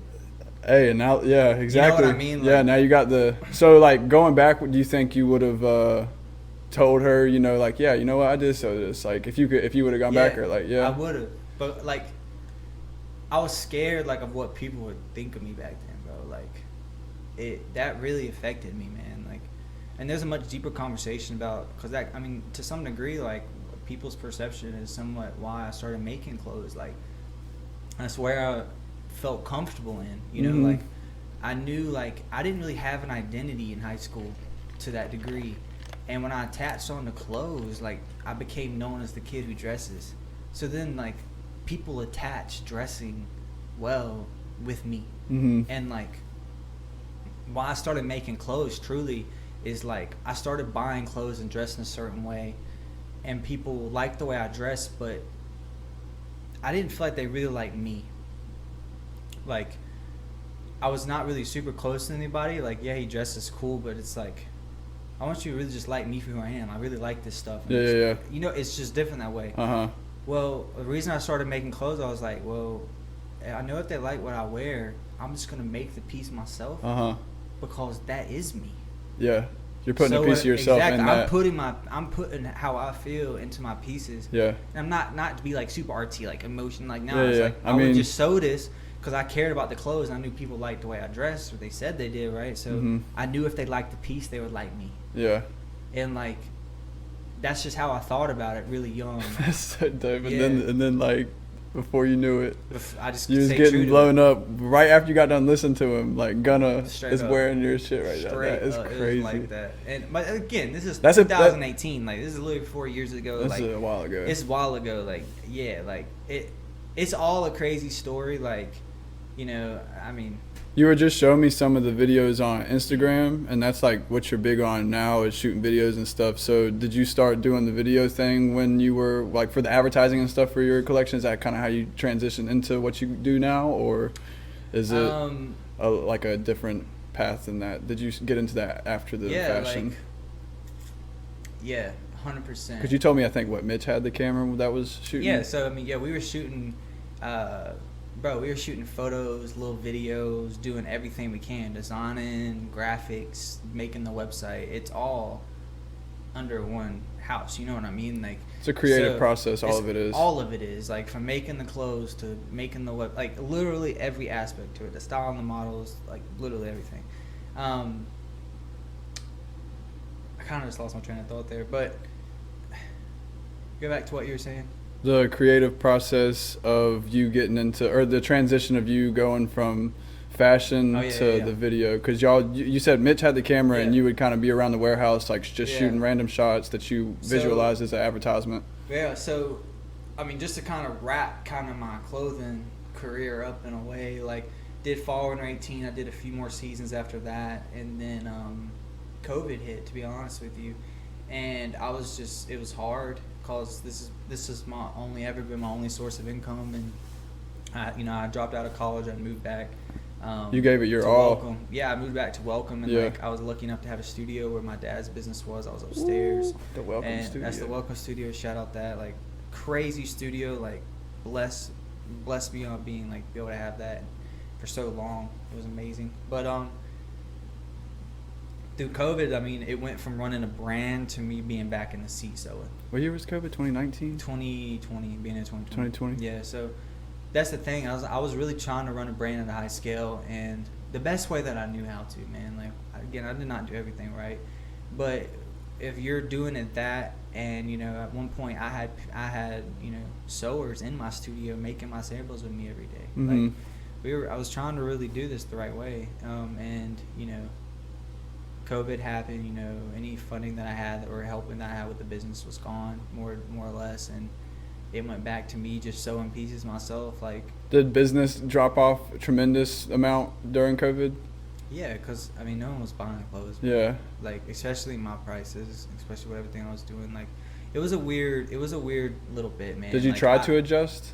Yeah, of course. I mean, but making pieces is so time consuming, bro. Like, you're just making one. I'm just chasing every order, bro. Like, I meant, like, as far as the material goes, like, did you try using, like, anything like a cheaper material or anything like that to try to keep the business up? Not really, or? Because you had already established I couldn't afford at that time to start developing new things, so I was trying to stick to what you already had. I could, cause like my thing is I could make anything that I had on a rack in front of somebody, right? So I would keep everything as I would literally have like 70 or 80 pieces in my studio that someone would come by and just walk through 80 pieces and see which ones they want, and then I would just make it, and that's how I was making my bread back then. My studio was like a store, low key, and I had people coming in and out that every day. And this was the Welcome warehouse. It was tough, but that's a big break between those two seasons. Like, how many seasons 18, total did spring, you summer do? 19, and then fall winter 19.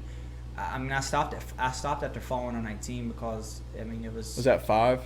6, I think. Yeah. So I mean that's 3 years of just doing that, more or less. Mm-hmm. But don't get me wrong. I stopped at fall winter 19. We were trying to do it, but it was tough, bro. Like, I couldn't keep competing in that business, man. We were losing a lot of money, and it just wasn't. It just didn't make sense. Mm-hmm. You know what I mean? And the only way I was gonna have that is we just had so much money, and also like it's hard to spend money while you learn. Yeah. So, at that point, I loved my passion. I was creative about making clothes, but I really needed to tighten up and focus on what it means to actually run a business. outside of just being creative. Like I would just want to be in my studio making clothes all day. Like I would get super creative, and I want to do women's wear today. I'll design 40 women's wear looks, sketch them out, then go start making it. And I'm like, well, I'm going to do a women's runway. Like, boom. Like, I'm just in it's a playground, bros. I just get caught up in that. And ultimately, it kind of killed my business in a way. So the pandemic was probably the biggest downfall as far as the clothing brand goes. And not to mention, a lot of the clothes I had in the store in Atlanta throughout the Black Lives Matter riots, the store got hit and all my product got stolen out the store. Damn. Because I was in Buckhead. So like. But they were still in something, like drippy. Yeah, to look at the silver lining, they wasn't getting. They were still. Someone's got that. Yeah, That's someone's got some drip. Someone got some drip. Clothes from that store. Like I don't know crazy. what all they got, but they got it. That's really wild to think about. But that is crazy. I'm just trying to speed it up as much as possible because that's a time, right? Because that's a serious conversation, like that I'm more than happy to have, with anybody who watches if they want to continue it. But those 2 years, I was extremely depressed, dog. Like bad, like really, really bad, man. Because of the, we don't have to get too deep into it. I was just gonna say because of the clothing brand, or it was it? I mean, because I felt like I was losing what you had put like everything into. I felt like I was stuck. Like I live, 2 miles away from my studio, but I was just in a giant loop. I didn't feel like I was moving forward. Like I was still in there making clothes, but it's like I'm just like slaving away. Like I don't want to be sewing. I've already did this. I put my time in doing this. Yeah. Like, I don't want to be back sewing again. Like, and it just made me extremely depressed, bro. Like you gotta think I'm in a studio 8 to 10 hours a day, alone. Yeah. Now listen, there were no windows in my studio either. That's what's crazy. Not to mention it was quarantine too, so it was just like that. Just like even if you wanted to go somewhere, you really didn't have places to go during COVID. So it was rough, bro. And through all that, my clothing business slowed down, and it was just I was kind of just like figuring like, I still want to do this, but I just need to relook at my game plan, dog.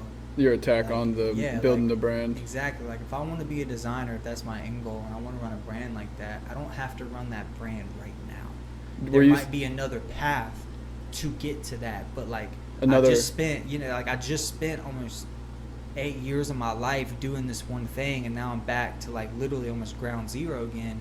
Instead of like trying to rebuild that now, because I'm young, I was like, let me shift my game plan because I've developed a lot of other skills that I think could be used elsewhere, right? I was so tunnel vision on building a brand that I think for a few years, like I missed out on other opportunities that could have helped flourish my career further, right?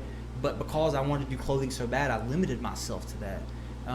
But you were learning these other little skills along the way. You just didn't realize it because, like 100%. You said, you had that tunnel vision. Yeah, and I was putting everything into it. You know what I mean? Like, I was literally putting everything into trying to run a brand.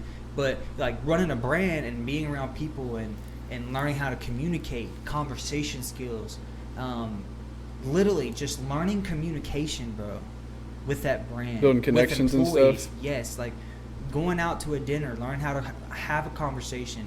And it not be BS, right? Like you can have a lot of BS conversation with somebody, but actually learn how to hold good conversation with somebody and learn how to talk. And like that's just a very surface level of what I learned, but that allowed me to make a shift in my life because through pandemic, all that happened. But I was in a different position where I was offered an opportunity to make videos, training videos for a company. And how'd you get that initial like offer? So, I mean, I'll just be straightforward. I don't mind sharing this. So, through all this, through COVID, my dad shifted a few things in his personal life too, and he got hired by another company, and they needed some employee training videos. I can't like go into too much depth about it, but it's a large company. They're used to paying top dollar for these videos, but they just needed something quick, simple, easy, just to get the point across. And he was like, you think you can do this? I'm like, heck yeah, I can do it. Yeah. Let me do it. But I want a precursor. I learned how to edit when I was young playing video games. Oh, Not yeah. to go off on a whole nother path. Those early YouTube days. Yeah, those early YouTube days. I was trick shotting. I was doing the too. Yeah, I was bro, doing the basketball Cuddy, trick yes, shots. Though. dog. Like I was literally trick shotting and doing all that. I would have episodes. That like was funny. I was in clans. Like, bro, like I was trying to be in phase. You know what I mean? Yeah, Like, yeah. And that's where I learned to edit for real. Yeah. I just never touched it throughout designing clothes because I was like, Tunnel vision. that's what Mitch does. Like, I'm not touching that aspect Yeah, of yeah. things. So I kind of limited myself creatively. But whenever you did that, I mean, one, I tapped back in. I made those. It was a series of videos, and I got a really good paycheck from it, man. Like, and it like flipped a switch in my brain. I was like, yo, like a light bulb. I was like, I'm tripping. I'm literally losing out on money. So literally right then and there, I was like, okay, shift from running a brand. Let's start a production company. We're doing this. That can be the brand in itself, though. At the same time, It is, but I was like, separate it. Put the brand on pause. I'm going to start a production company and go out and get clients, and I'm going to learn how to build a business. The difference is clothes were passion driven. Production company is business driven. I'm not stepping in on a production company with a passion to be a filmmaker, right? I really stepped into it to learn how to operate a business. What does cash flow mean? How can I actually hire an employee for the first time? Just literally consistency and honestly, like stability in my personal life, truthfully, and made that transition, go out, and I'm building a new company. And now that you're like on boss, you kind of can you have to force yourself to do this work. So like you said, it makes you like kind of build that schedule that you got to follow and stuff like that because it's your hard, bro. business. It teaches you how to run it. So like, I struggle with that every day. Building a schedule. Scheduling is my hardest thing. Like I'm by no means doing like every. You seem like a workaholic though. You said what? So you seem like a workaholic. Oh, I love though. work, bro. Work is my favorite thing, but it doesn't always mean I'm the most efficient in how I do it. Like, Okay. I'm literally learning stuff every day in what I do. Like I need to tighten up a lot of things in my business so it can be a lot more successful. And I don't mind. Like that's part of it, bro. Like I'm learning, and there is no help in this business. I started this. I had help in my last business, but there's no one that helped me start this new business, and I had to figure it out. But this business taught me how to do the main thing I wasn't doing in the other business, which is how do you really go sell? Period. Like I need to make money. What kind of service can I sell someone for them to pay me for? So all I did was I knew I could make videos. I went to all the business owners that I knew immediately, whether it's family connections, friends, whatever it may be, and I was like, let me make you a profile video for your company. Did that, got a little paycheck off that, took that video as an asset, then went to use that video to sell to other companies. And did you charge them like per length of the video, or like did you just be like, my first hey, project I ever did, I made a video for $1,500. how long was it? About 2 minutes. 2 minutes. 2 minutes. How much time and effort actually went man. into the process of it though? Tons. So an entire day of filming, so probably like 8 hours of filming, and that was the first time like I was editing a video again, so like I had to relearn that whole process, probably like Were you using 40-50 hours of editing. like Adobe Premiere? Or did you I used Adobe Premiere, and Mitch was with me on that project too, so we both made bread off that. Yeah, it's crazy. But a lot of things happen, like, bro, like, me and Mitch, like, I mean, I'm not getting on a personal relationship, but, like, when I started this company, there was, I just think it's important to touch on because I think there's a lot of creatives that might have been in similar situations, but, like, me and Mitch are brothers forever. Like, we've been up and we've been down, but, like, when I chose to start that other company, there was animosity between us because that was always his thing. And then, you know, I'm just like, now let's do it. And then I'm shifting it and I'm just running ship with it. And me and him we weren't good for a minute because it was just a lot of bumping heads, you know. And so I went on my own, and I was like, I didn't have Mitch anymore, so I need to go buy a camera now. I need to go do all this, and I need to figure out how to go shoot a video. But most importantly, like, I need to learn how to go sell it. So that was like my number one thing. I was like, I know I can deliver a good video and make it, but I need the sell. So I literally just made like a ton of folders one day, really presented it really nice, like put my company name, fixed studios on it, like made a whole thing. And I just got in my car for like weeks, and like every day I just drove to every business I possibly saw. What was the like efficiency rating that, because you said you asked like friends, family, your connections you already had, like businesses, hey, let me make a like a video for you or a profile for you. What was the like efficiency rating when you did ask these businesses or whatever? Oh, I was really lucky because I mean I had most of them, well, I had 3 people immediately around me that owned pretty successful companies, or 2 of them owned and then 1 was part. But you just needed a couple to like get for them just to product roll the dice, out there. Like, okay, yeah, we'll pay you a little bit, Cam. And then you can show that to other companies. Exactly. Like, this is what I do. 100%. It all was word of mouth, man. I built this whole company off word of mouth, and like. Do you do any like online advertising now? Yeah, of course I made a website for the business, everything, but it's more. I haven't even updated it really, and we have so much crazier work now. But it's like, yeah. And yeah, I mean it's just a whole process, because it goes into the aspect of too, like I started this company and I dropped off social media too, you know what I mean, because it's like there's certain things I want to show. Now is the time while I'm building a company, heads down, I ain't looking at nothing else. I don't need to show anyone else what I'm doing. I did that with the brand. Like, now is the time to sit and learn and figure out how to like build a business, you know. That's the only focus. Of course, you got to make good product. You got to deliver good things to clients. Like, I got my clients because I could deliver on good work, and I was charging fair prices for it. But I went to anyone and everyone, dude. Like, and you know, figured out how to sell. Like, sometimes you get retainers, sometimes you do video projects, and then as it grew, like, you know, it was just an easy transition for me from all the experience I had making clothes, doing videos, shooting all that, to then shooting content for another client. And it became really natural, bro. Like, I love doing it. And that's the thing, like, making this business wasn't passion oriented, but I found a passion through focusing on business, you know. So, and you got to think now, my end goal is still to run a brand. Yeah. Cuddy, I'm learning how to market crazy. You're going to be able to do all aspects of it, like the marketing. And actually understand it. Like, when I was on that first big photo shoot when I was 19, bro, I didn't even know what a C-stand was. I didn't even know, like, I had no idea about anything on that set. Like, I was just there, like, living in the moment, trying my best to, like, make it look like I know what I'm doing. Yeah, you know that's exactly what I was just thinking. Like, you got to fake it till you make it, man. Yeah, I mean, I was really doing Not fake it, but, like, I know, yeah. Act the part. But that's true. I mean, that's a fair statement. It's a fair assessment in saying that. But, you look the part, like, you feel the part. You got to, you know, when you're there, you're going to learn everything that's a part of being crazy, part. Bro. It's I just crazy. said part a lot. It's a process, man. Like, yeah, bro. It's. What year was it that the final season of the clothing was, or the final collection was finished done? fall winter 19. We were about to go to market with it, COVID and everything. How far into COVID was it that you made this switch? And like, it was a little bit. Because COVID just kind of stopped last summer, really. I was still making clothes, but like through COVID is when I shifted to making videos, because it was at the time where we were kind of coming out of COVID a little bit, where businesses needed marketing just to even let people know they were open. Yeah. So I was kind of everyone was rehiring and stuff like that. I was really just filling a gap, and I just saw. It's a good time for that too. I feel like it was perfect. It was really perfect timing. I just saw, but it's also timing of just me finding out about it, like finding out that I'm even capable of doing it. You know, like that's just the timing that it happened. But I just saw something within the corporate world to where like you could just refine that content for these businesses, and I think it was just something that I saw, especially around where I was living, that I just didn't think was doing the level that I would want to in that market. So I was like, let's go take it over. That's dope. Were they local to like Winston? Or? Yeah, bro. Some of my clients, like, Winston, Greensboro, Raleigh, Charlotte, just the triad.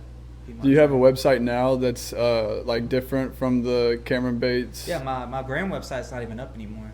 What's the name of? I don't even think you mentioned the name of the company. Studios. AFFIX Studios. Music Connect. And there's a website for it as well. Fixstudios.com. Yeah, we'll put that link in the description as well. Take it out. We gotta update it, so probably want to work on that. But it's cool. Like I love doing it, bro. Like it's sick, and I'm learning how to grow a business and like cash flow, and like that's a thing in itself. That's dope. That was 2020. Yeah. So we're into 2022 now, but in between that time and now, you had like one of the craziest. Like, you don't wish this on anybody, man, but you hear about it still so often, but you really don't hear about it as much when you're young, but it's just a crazy instance, man. Like, my man, I'll just let you take it away, honestly, because, like, I don't even know where to begin with it and how to even go about it, because when I found out, it's just hard to believe, man, but. Yeah, so 2020 happened. That's when I started that business. Honestly, like, I had a pretty good year that year. 2020 when I was still doing clothes. 2021 is kind of when I took that business on full time. So it was 2021 to 22 is my first actual year. Had a really good year. So this year I was pumped to be doing a crazy year. Yeah, like I was really excited. Like I was just making a shift in my life. I felt like I dug myself out of a black hole, or dark place. I was depressed, you know, like kind of shifting away from my brand. Like I felt like I was losing my identity, you know, like so I had to refine myself in something new, and that's a whole nother thing. It's like something doesn't define you, right? But through all that, like 2021 was going well, and then at the end of 2021, like I started having some health issues, like just like very subtle things. Like I just noticed my body just wasn't healing right over certain things, like cuts and bruises, or what? It could be a cut, it could be just like infection, sickness. You know what I mean? Did you have COVID or anything? No. But you know what happened is, you know, at the end of 2021, there's just a lymph node that appeared in my neck, and turned out I had strep throat.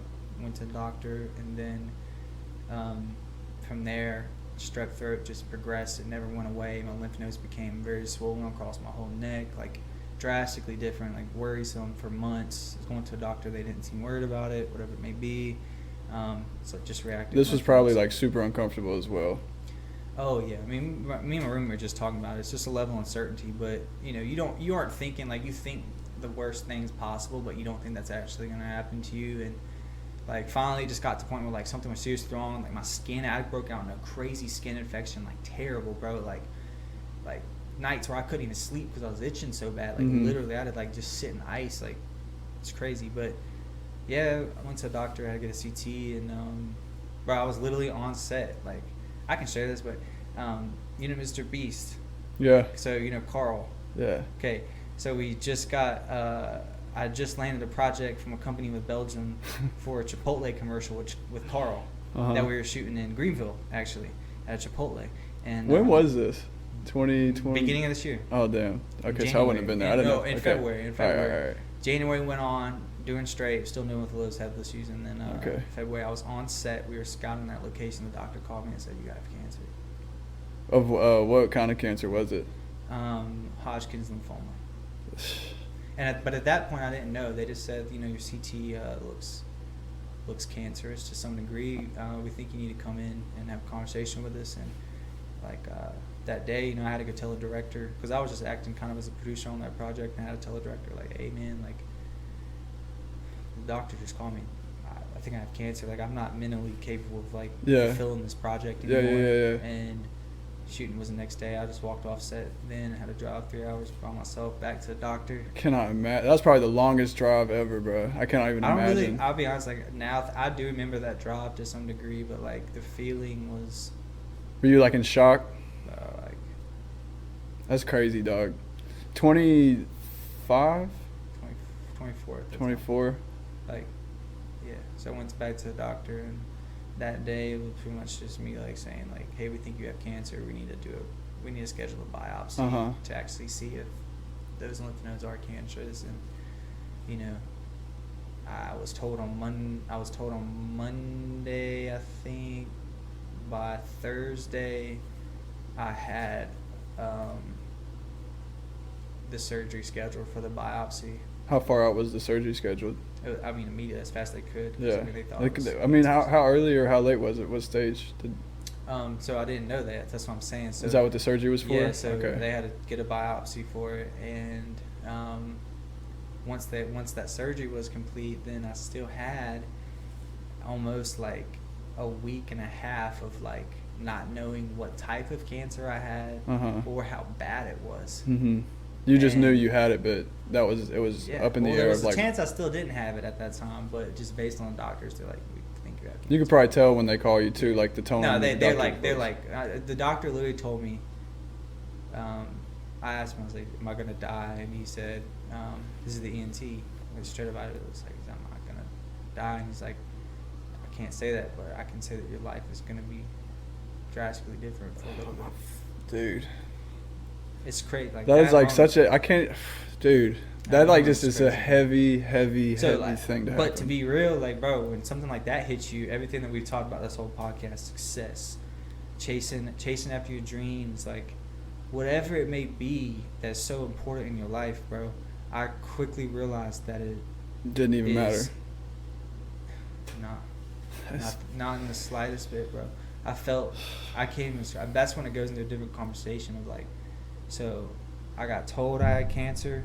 It took me 3 days, brother, to give up everything and figure out. After you had just came out of this like COVID dark, lost your brand, literally. And then it's just like you think you're on cloud nine, and then I'm like, yeah, finally I got something that had a decent year. Like I made a full-time job for myself in a year, no cap. Like, you know, decent money for a full-time job. I did that in a year. Next year, you know, I'm on schedule to double it. Like, do this. Like, I was excited, and then cancer. Like, bro, like.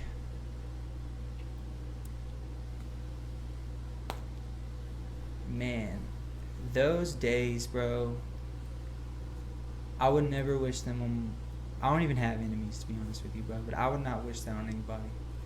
The level of like mental fortitude, like that it takes to like fight and combat that every day, bro. All I want to do is sleep, because sleeping was the only time that I wasn't thinking. As soon as I wake up, go back to sleep. Try to, but you can't. Because you're just stressed, man. Like everything, man. And, so you had Wednesday. Well, Wednesday came around. I had surgery on Thursday, and Wednesday came around, and I was just sitting with my mom on the couch, bro, and crying. Just like I'm scared. Yeah. I'm scared, like, and you know, just lost, like. I can't even describe it, bro. All I could think about is like, because you have to put everything that you had just built up, like you said, you built that job in a year, so like you just had to literally put it on pause. So like, where do you go from here? Yeah, and not to mention where do you find and the motivation you had just seemed kind of like I didn't even care about it. Like, okay, I just worked on this. I don't even care about it. So how'd you get? What was your next step? What was the turning moment for you? Because like, my next step was beating cancer. Yeah, and figuring out how to get through cancer. And I knew I couldn't do it alone. So in those few days, bro, I was so worried that, you know, I grew up in a very Christian home my whole life. My dad was a youth pastor. And I grew up in and out of church, man. But as I got older, like, you know, I kind of drifted away from that path a little bit. And, you know, it affected me, especially the industry I was in, when I was chasing fame, success, whatever it may be. That's how I was living my life. Was not Christ-like in any way, dude. And when that happened, like, bro, all I can think about is heaven or hell, where am I going? And I didn't know. Bro. When you actually have something that can potentially kill you, and actually it will kill me if it's not treated. Mm-hmm. It's just a matter of when. It's like the number one killer, I'm pretty sure, as far as diseases go. And I didn't know where I was going to go, bro. I could not answer that myself confidently. And I realized in those few days between diagnoses that the only way that I could get through this is if I gave my life up to him, bro. Mm-hmm. Jesus Christ, man. If I gave my life up to Jesus Christ, Lord, Savior, God, that I don't know. I didn't know past that. You know what I mean? Like, it was just like, I feel like I need to do this. And it happened in one night. I mean, I'll link you to my testimony because I don't need to share my whole testimony on this. But, you know, next morning I had surgery, man. But the night before surgery was the night that I gave my life up to Christ. And I'm 24. Because you got to think. And not to mention, dog, let's not even touch on the fact that I had just moved into this house on... swear on everything. We moved in on a weekend on a Saturday, right? Mm-hmm. I literally just moved into this house out of my parents' crib, working out of the studio for years because I was struggling to get my own place because it was hard financially. Yeah. Moved to this crib because I built up my business enough where like I'm making all my own money straight. And I move into here on a Saturday. I stay here one night. I go back to my parents' house on a Sunday. That Monday I have cancer. Fuck. So I didn't even come back to my crib. I had to stay with my parents. I couldn't physically live by myself, bro. It was difficult. That's just something to throw on it. Like, I just moved out. I felt like my life was finally going forward, and I'm back in my room, my childhood room, with no furniture in it, with one chair, and me alone with cancer. Like, just talking to my friends, crying on the phone, like, yo, I don't know, bro, but I love you. You know? Like, I love you. And that's just to add on it. But all that changed, like, that's when my life changed for real, because that night before surgery, I was so broken, so lost, so hopeless, so scared of my life, bro. Mm-hmm. My soul. Where was it going, bro? I didn't know. Yeah. And I had prayed that prayer of, like, salvation plenty of times before, man. Like, my whole life, as a kid, like, going in and out of church, like, you don't want to go to hell when you're a little kid. Like, I want Jesus to come to my heart. I prayed that prayer, man. I did. And I believe that I meant it as a kid, bro. But the age of accountability comes, and I'm not living my life like Christ, you know? Like, it's very different. And it's different just believing compared to having a relationship. And that night, what was different was all those other times I prayed it. This time, I was sincere, brother. I was sincere. I'll give up anything to be with you, God. Anything. All my dreams, all my aspirations, I don't care. I just want to live. Let me live. I want to know what it's like to have a wife. I want to know what it's like to have kids. Have a family. I want to see my sister have kids. Let me live, Lord. I gave it up to him. No question, bro.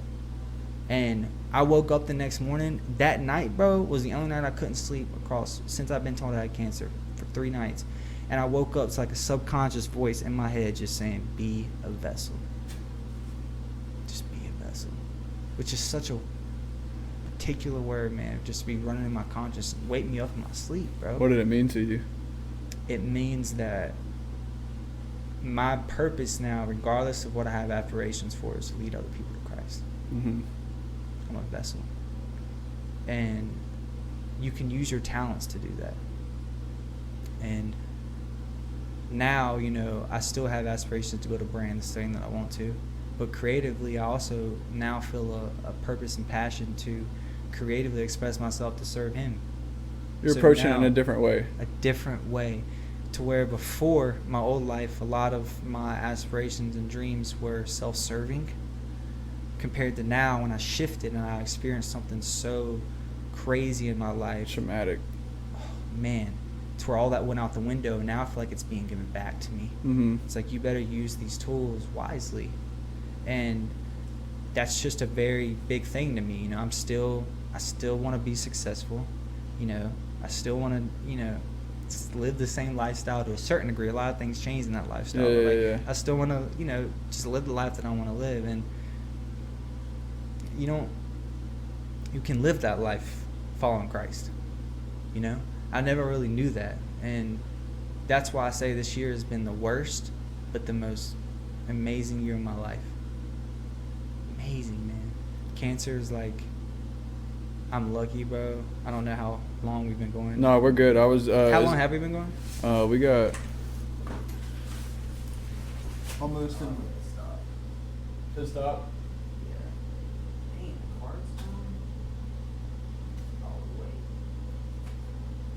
Yeah. All right. We're back. Nah, just to, like, sum all that up, because I mean that's just a really deep conversation, you know. But when did you start going through, like, chemo and to so I started going fighting everything? Yeah. So once I found out the type of cancer I had, it was honestly, like, rejoiceful. One, like, honestly, bro, by the time I figured out what type of cancer I had, bro, I went through so much stuff spiritually, bro. Like, I was so confident in my walk, bro. Like, in just a matter of a few days, like, I'm telling you, like, it was like night and day, bro. Like, my parents, like, they looked at me and they were like, I don't even know, is this my son? Mm-hmm. Like, I'd never been wanting to talk about Christ, like, and all of a sudden, like, bro, when I woke up from surgery, bro, before I left the hospital, I witnessed the 3 people in the hospital.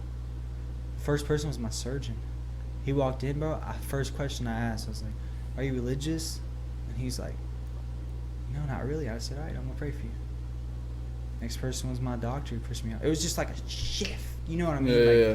It was, I don't know, just crazy. And Dude, and that's what I knew, because I was like, I seeked real hard. Yeah. It's like, you know, that meme, it's like, you F around so much, you gonna find out. Like, bro, I was like off the charts, and I was like, oh, I found out real quick. Like, he let me know, yeah, I'm real, I'm right here, I'm with you, I got you.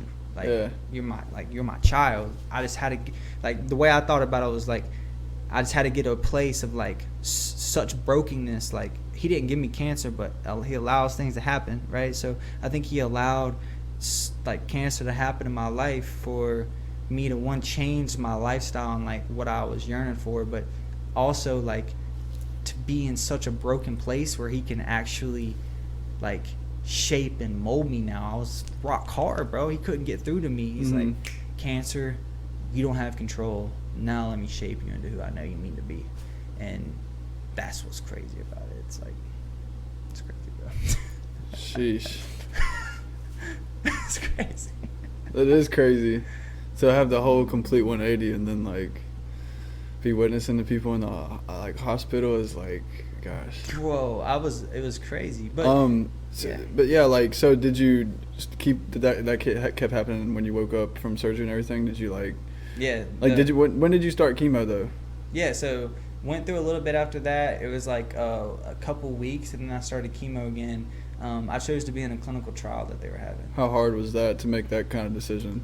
It wasn't too hard, but just because like the type of chemo, like it made sense for like my age and what I was going through. Like ultimately, the trial was supposed to eliminate some of the long-term effects that chemo can have on your body. So it was kind of like a no-brainer. But like it's the also losing hair and stuff like that, or just long-term effects. Yeah, to some degree, but just in general, like there's thousands of effects that chemo can do. I'm by no means a cancer expert, but I can only just talk about what I went through. Is like, but they do use different medicines in that chemo that I was having. So my chemo experience, I didn't have radiation, but my chemo experience was really good. I was a stage 2 when I was diagnosed. I had it in my chest and very badly in my neck, and my chemo experience was absolutely incredible, man. Like, how long do those like kind of sessions last? Like when you go? All day. How many times a week? I had one session every 2 weeks. And they were all day, like 8 hours type, all day? For sure. Just the whole process, like going what, to the they take you in and you're like are you in a bed, or are you in like a room with everyone else doing chemo, and you're just like IV'd up? It's like you're in a pod, like it's just like, imagine like a room which just has dividers and everyone just has like their own little chair. My mom would always What's the mood like in that kind of room?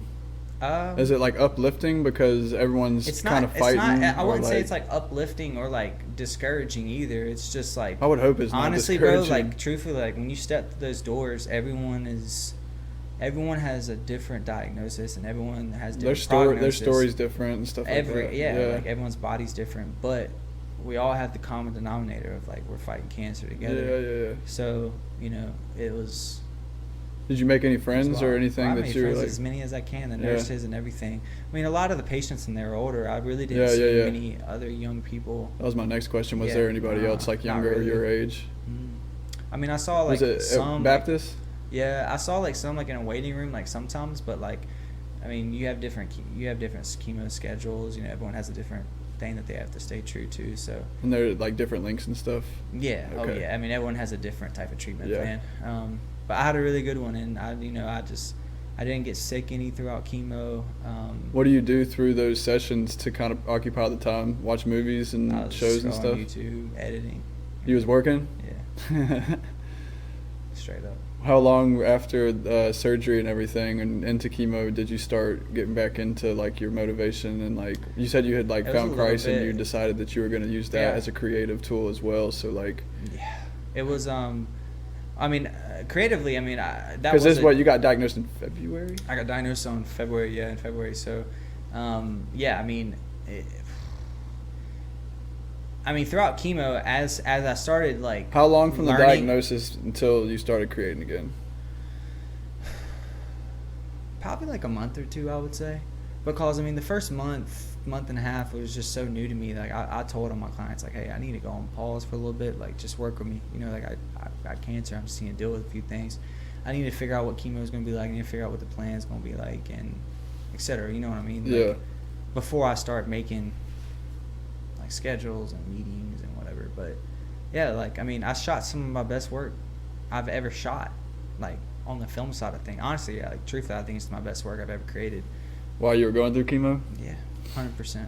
I really do, and that's just for other client work. But it was crazy. I was on set working through it, and Did it made you tired and stuff like that? What were your side effects? like I that's the thing. Because like, you're young, we're in our prime right now, you know. Exactly. So that was my benefit too. So I mean, the day I got chemo, like you could tell, like halfway through the sessions, I would look drastically different. Like my eyes would come sunken black, like just halfway through the middle of the session, and like I was pretty like tired those days. But it was funny, like during chemo, it made me really talkative for some reason. I guess like the nerves of like knowing I'm having to do it just kind of makes me like talking nervous. to people. Yeah, I guess it's kind of like to kind of like get your mind off. Exactly. Yeah, because like halfway through it, I know when one medicine would go in, I would just get this crazy taste in my mouth, and like, you know, I couldn't drink. Was it an IV? I mean, yeah. I mean, no, I have a port, so they put a port in me. So the port is like... Did it shot because the cancer was in your chest and your throat? Nah, so the port is simply just an access point to your veins. It wasn't like just shooting towards the cancer or anything like that? No. Okay. It's just directly, like, I mean, you can see it like right here, but you can see this line right here. Oh, yeah. So that's the tubing. I mean, the box, I won't show it on camera, but the box is down here, so my tube just runs up. You still have a piece of it there? I have the whole port in still. Damn. Yeah. Because, I mean, I'm right now I'm being monitored for like...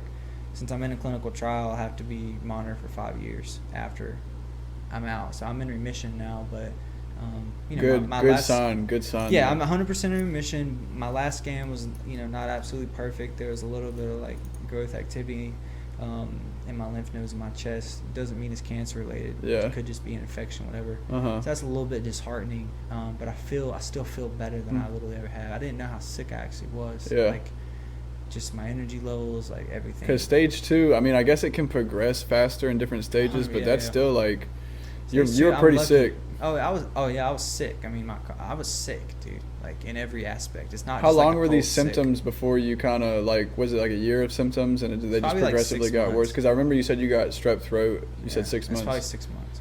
Probably 6 months. It's wild ride, man. Wild. Sheesh. Last thing I would ever think is I had cancer, bro. Last thing, bro. Very last thing. And then everything just gets thrown out the window, and it's just like, damn, I need to survive right now. That's it. That's the only thing that mattered. And most importantly, figure out what the purpose is of this shit. What is the purpose of life, bro? Like, what is literally the purpose of life? And like, I'm telling you, like, that's when I got really, really close with Christ, and like, my entire purpose and everything that I did shifted. That's insane. And I'm thankful for cancer, for that specifically. Silver lining in it. Yeah, but I'm blessed. Like and that's the thing. Like, make that very clear. I'm so blessed, bro, with that whole situation, how it planned out, bro. Like, how long have you been in remission for? Right now I'm about 4 months. In remission, that's dope, dude. That's okay. Congratulations, for real. Hey, dap you up for that, because that shit's crazy. That shit is so crazy. I remember just like, because I had texted you about some. I think it was when I was about to drop a mixtape, and I was texting you about making some merch for my tape, and I was just like, "Do you got any advice?" Yada yada yada, and you were like, "I mean, yeah, but I just got a lot going on right now, so I'm not really able to give you too much." But yeah, I got cancer. I was like, "What the fuck?" Like, that like shit is crazy. I didn't mind sharing it with people because it's just like, it is what it is. But you literally told me in those messages, I wish I still had them. I had to delete them to make some memory. But you literally were just like, "Yeah, I mean, my life has completely changed in the past." Like, because I dropped my mixtape in April, and I think I texted you in like March or something before I dropped it to try to like plan ahead. And that was when you were like, "Yeah, I mean, my life has completely changed in the last like 2 months." Yeah. I was just like, "That is insane, bro." It's crazy. I mean, yeah, bro. Like, this journey of chasing success, man, and like being a creative, bro, has been nothing but easy, bro. It's been hard with many ups and downs. Throw cancer into it, you know. It's just it's a part of it, man. You fall in love with the process. No, I don't fall in love with having cancer, bro, but I know if that's a part of my journey, I went through it, it's gonna make me stronger and better for what's to come in the future. So I take it in the chin, you know what I mean? Let's keep going, like, and stay positive throughout all that. Again, I'm just so lucky and blessed. Like, lucky's not even the word. Like, God was watching over me, brother. All the like, point blank period, man. Like, I knew he had me, and that's to say, bro, and you can die any day, man. You know what I mean? No, I definitely do. There's a difference now between the fear of dying and the difference now is it's just night and day. I have certainty on that whole aspect of my life now. So yeah, it's that is crazy. Fire. It's a fire story, not fire that you got cancer, but fire story, man. What came fire out of it? story. Yeah, what came from it, man? Because like, whew, you hear that and you don't get motivated to keep on pushing. Like, I don't know. Man. Yeah, I don't know what will motivate you. So like, now that you're 4 months in remission and you are, still gonna be monitored for the next couple of years, what do you got planned, and what do you see coming up for you, like in your business? Oh man, dude. How is business right now for you?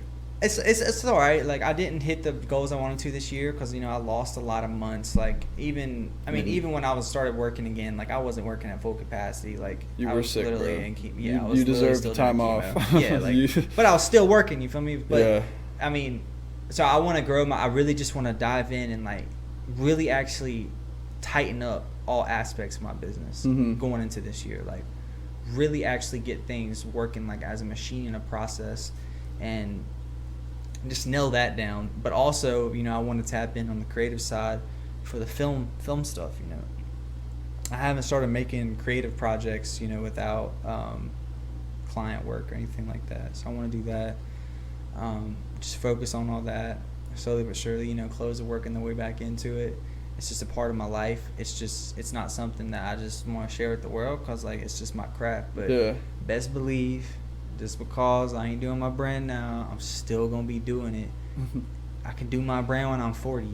You know what I mean? Like, you already have it. It's just when you want to go back to exactly. it. Exactly. Yeah. And when it's right. Yeah. Because like I need to approach that in the right mindset. Yeah. But other than that, now, this kind of segues into it. I want to, talk to you about this too as we briefly wrap up. Like, now creatively, since I went through all that with cancer, I really needed an outlet for my faith side of things. And slowly but surely, bro, it was a pretty dramatic process for a lot of my close friends around me too. So, we all kind of got on this journey of like what it's like to follow God. You know what I mean? And through that, slowly but surely, we started like this little study amongst our friends, and it's called Modern Disciples. And it's an outlet for us to literally hop in and Google Meet with each other, bro, and talk about our struggles and what we're going through. And God's at the core of it. It's on what now? It's on Google Meet. So all it is now is Can we put a link to that? 100%. All right. So how it is now is like we're making meetings, you know what I mean? So you just need to let me know you want to join the meeting because it's still small. But you gotta have a Gmail account. Yeah, whatever email. But right now, it's not like a structured class or anything. It's really just like truly, it's like a safe space for us to just hop in every week and share what we went through this week and kind of have God at that core. And you have all walks of life. And the cool thing is these are my homies. Is it like a Zoom call? Yeah. Okay. Bro, we have close to like 20 some members in there now in a matter How long have you been doing it? For a few weeks. That's crazy. It's insane. Are they all ages or? Nah, bro, they're all our homies. Like literally, like That's crazy. I'm saying the people I'm not gonna call them out on here, bro. People you would hop in there and be like, what? Yeah. And if they saw you in there, they'd be like, what? Like, it's like that. That's dope. It's so sick. But that's like dope. that's my goal now because through that, this is the first time I even talk about that. But like I have a big, I have a goal with that because I see that there's something there, and I know creatively it gives me an outlet where I can maybe start design a merch for the group.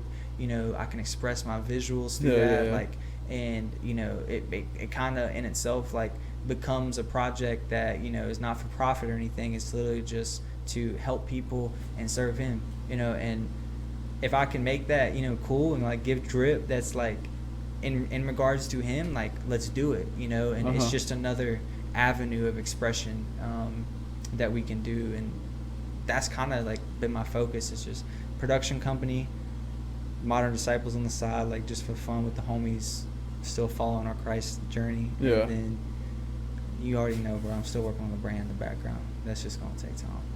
Whew. This was like obviously by far the best one we've done so far. No disrespect to JT or Nick, but like, whoo, this was a crazy one. It was long too. I mean, you see this setup. If y'all are still watching this, like, yeah, or listening, much love. Like, yeah, because we just went through a lot, and we could have gone through a lot more. But like, just appreciate you, Bates, man, for being on. Like, dap you up one more time. Love. This is episode 3 of Podheads.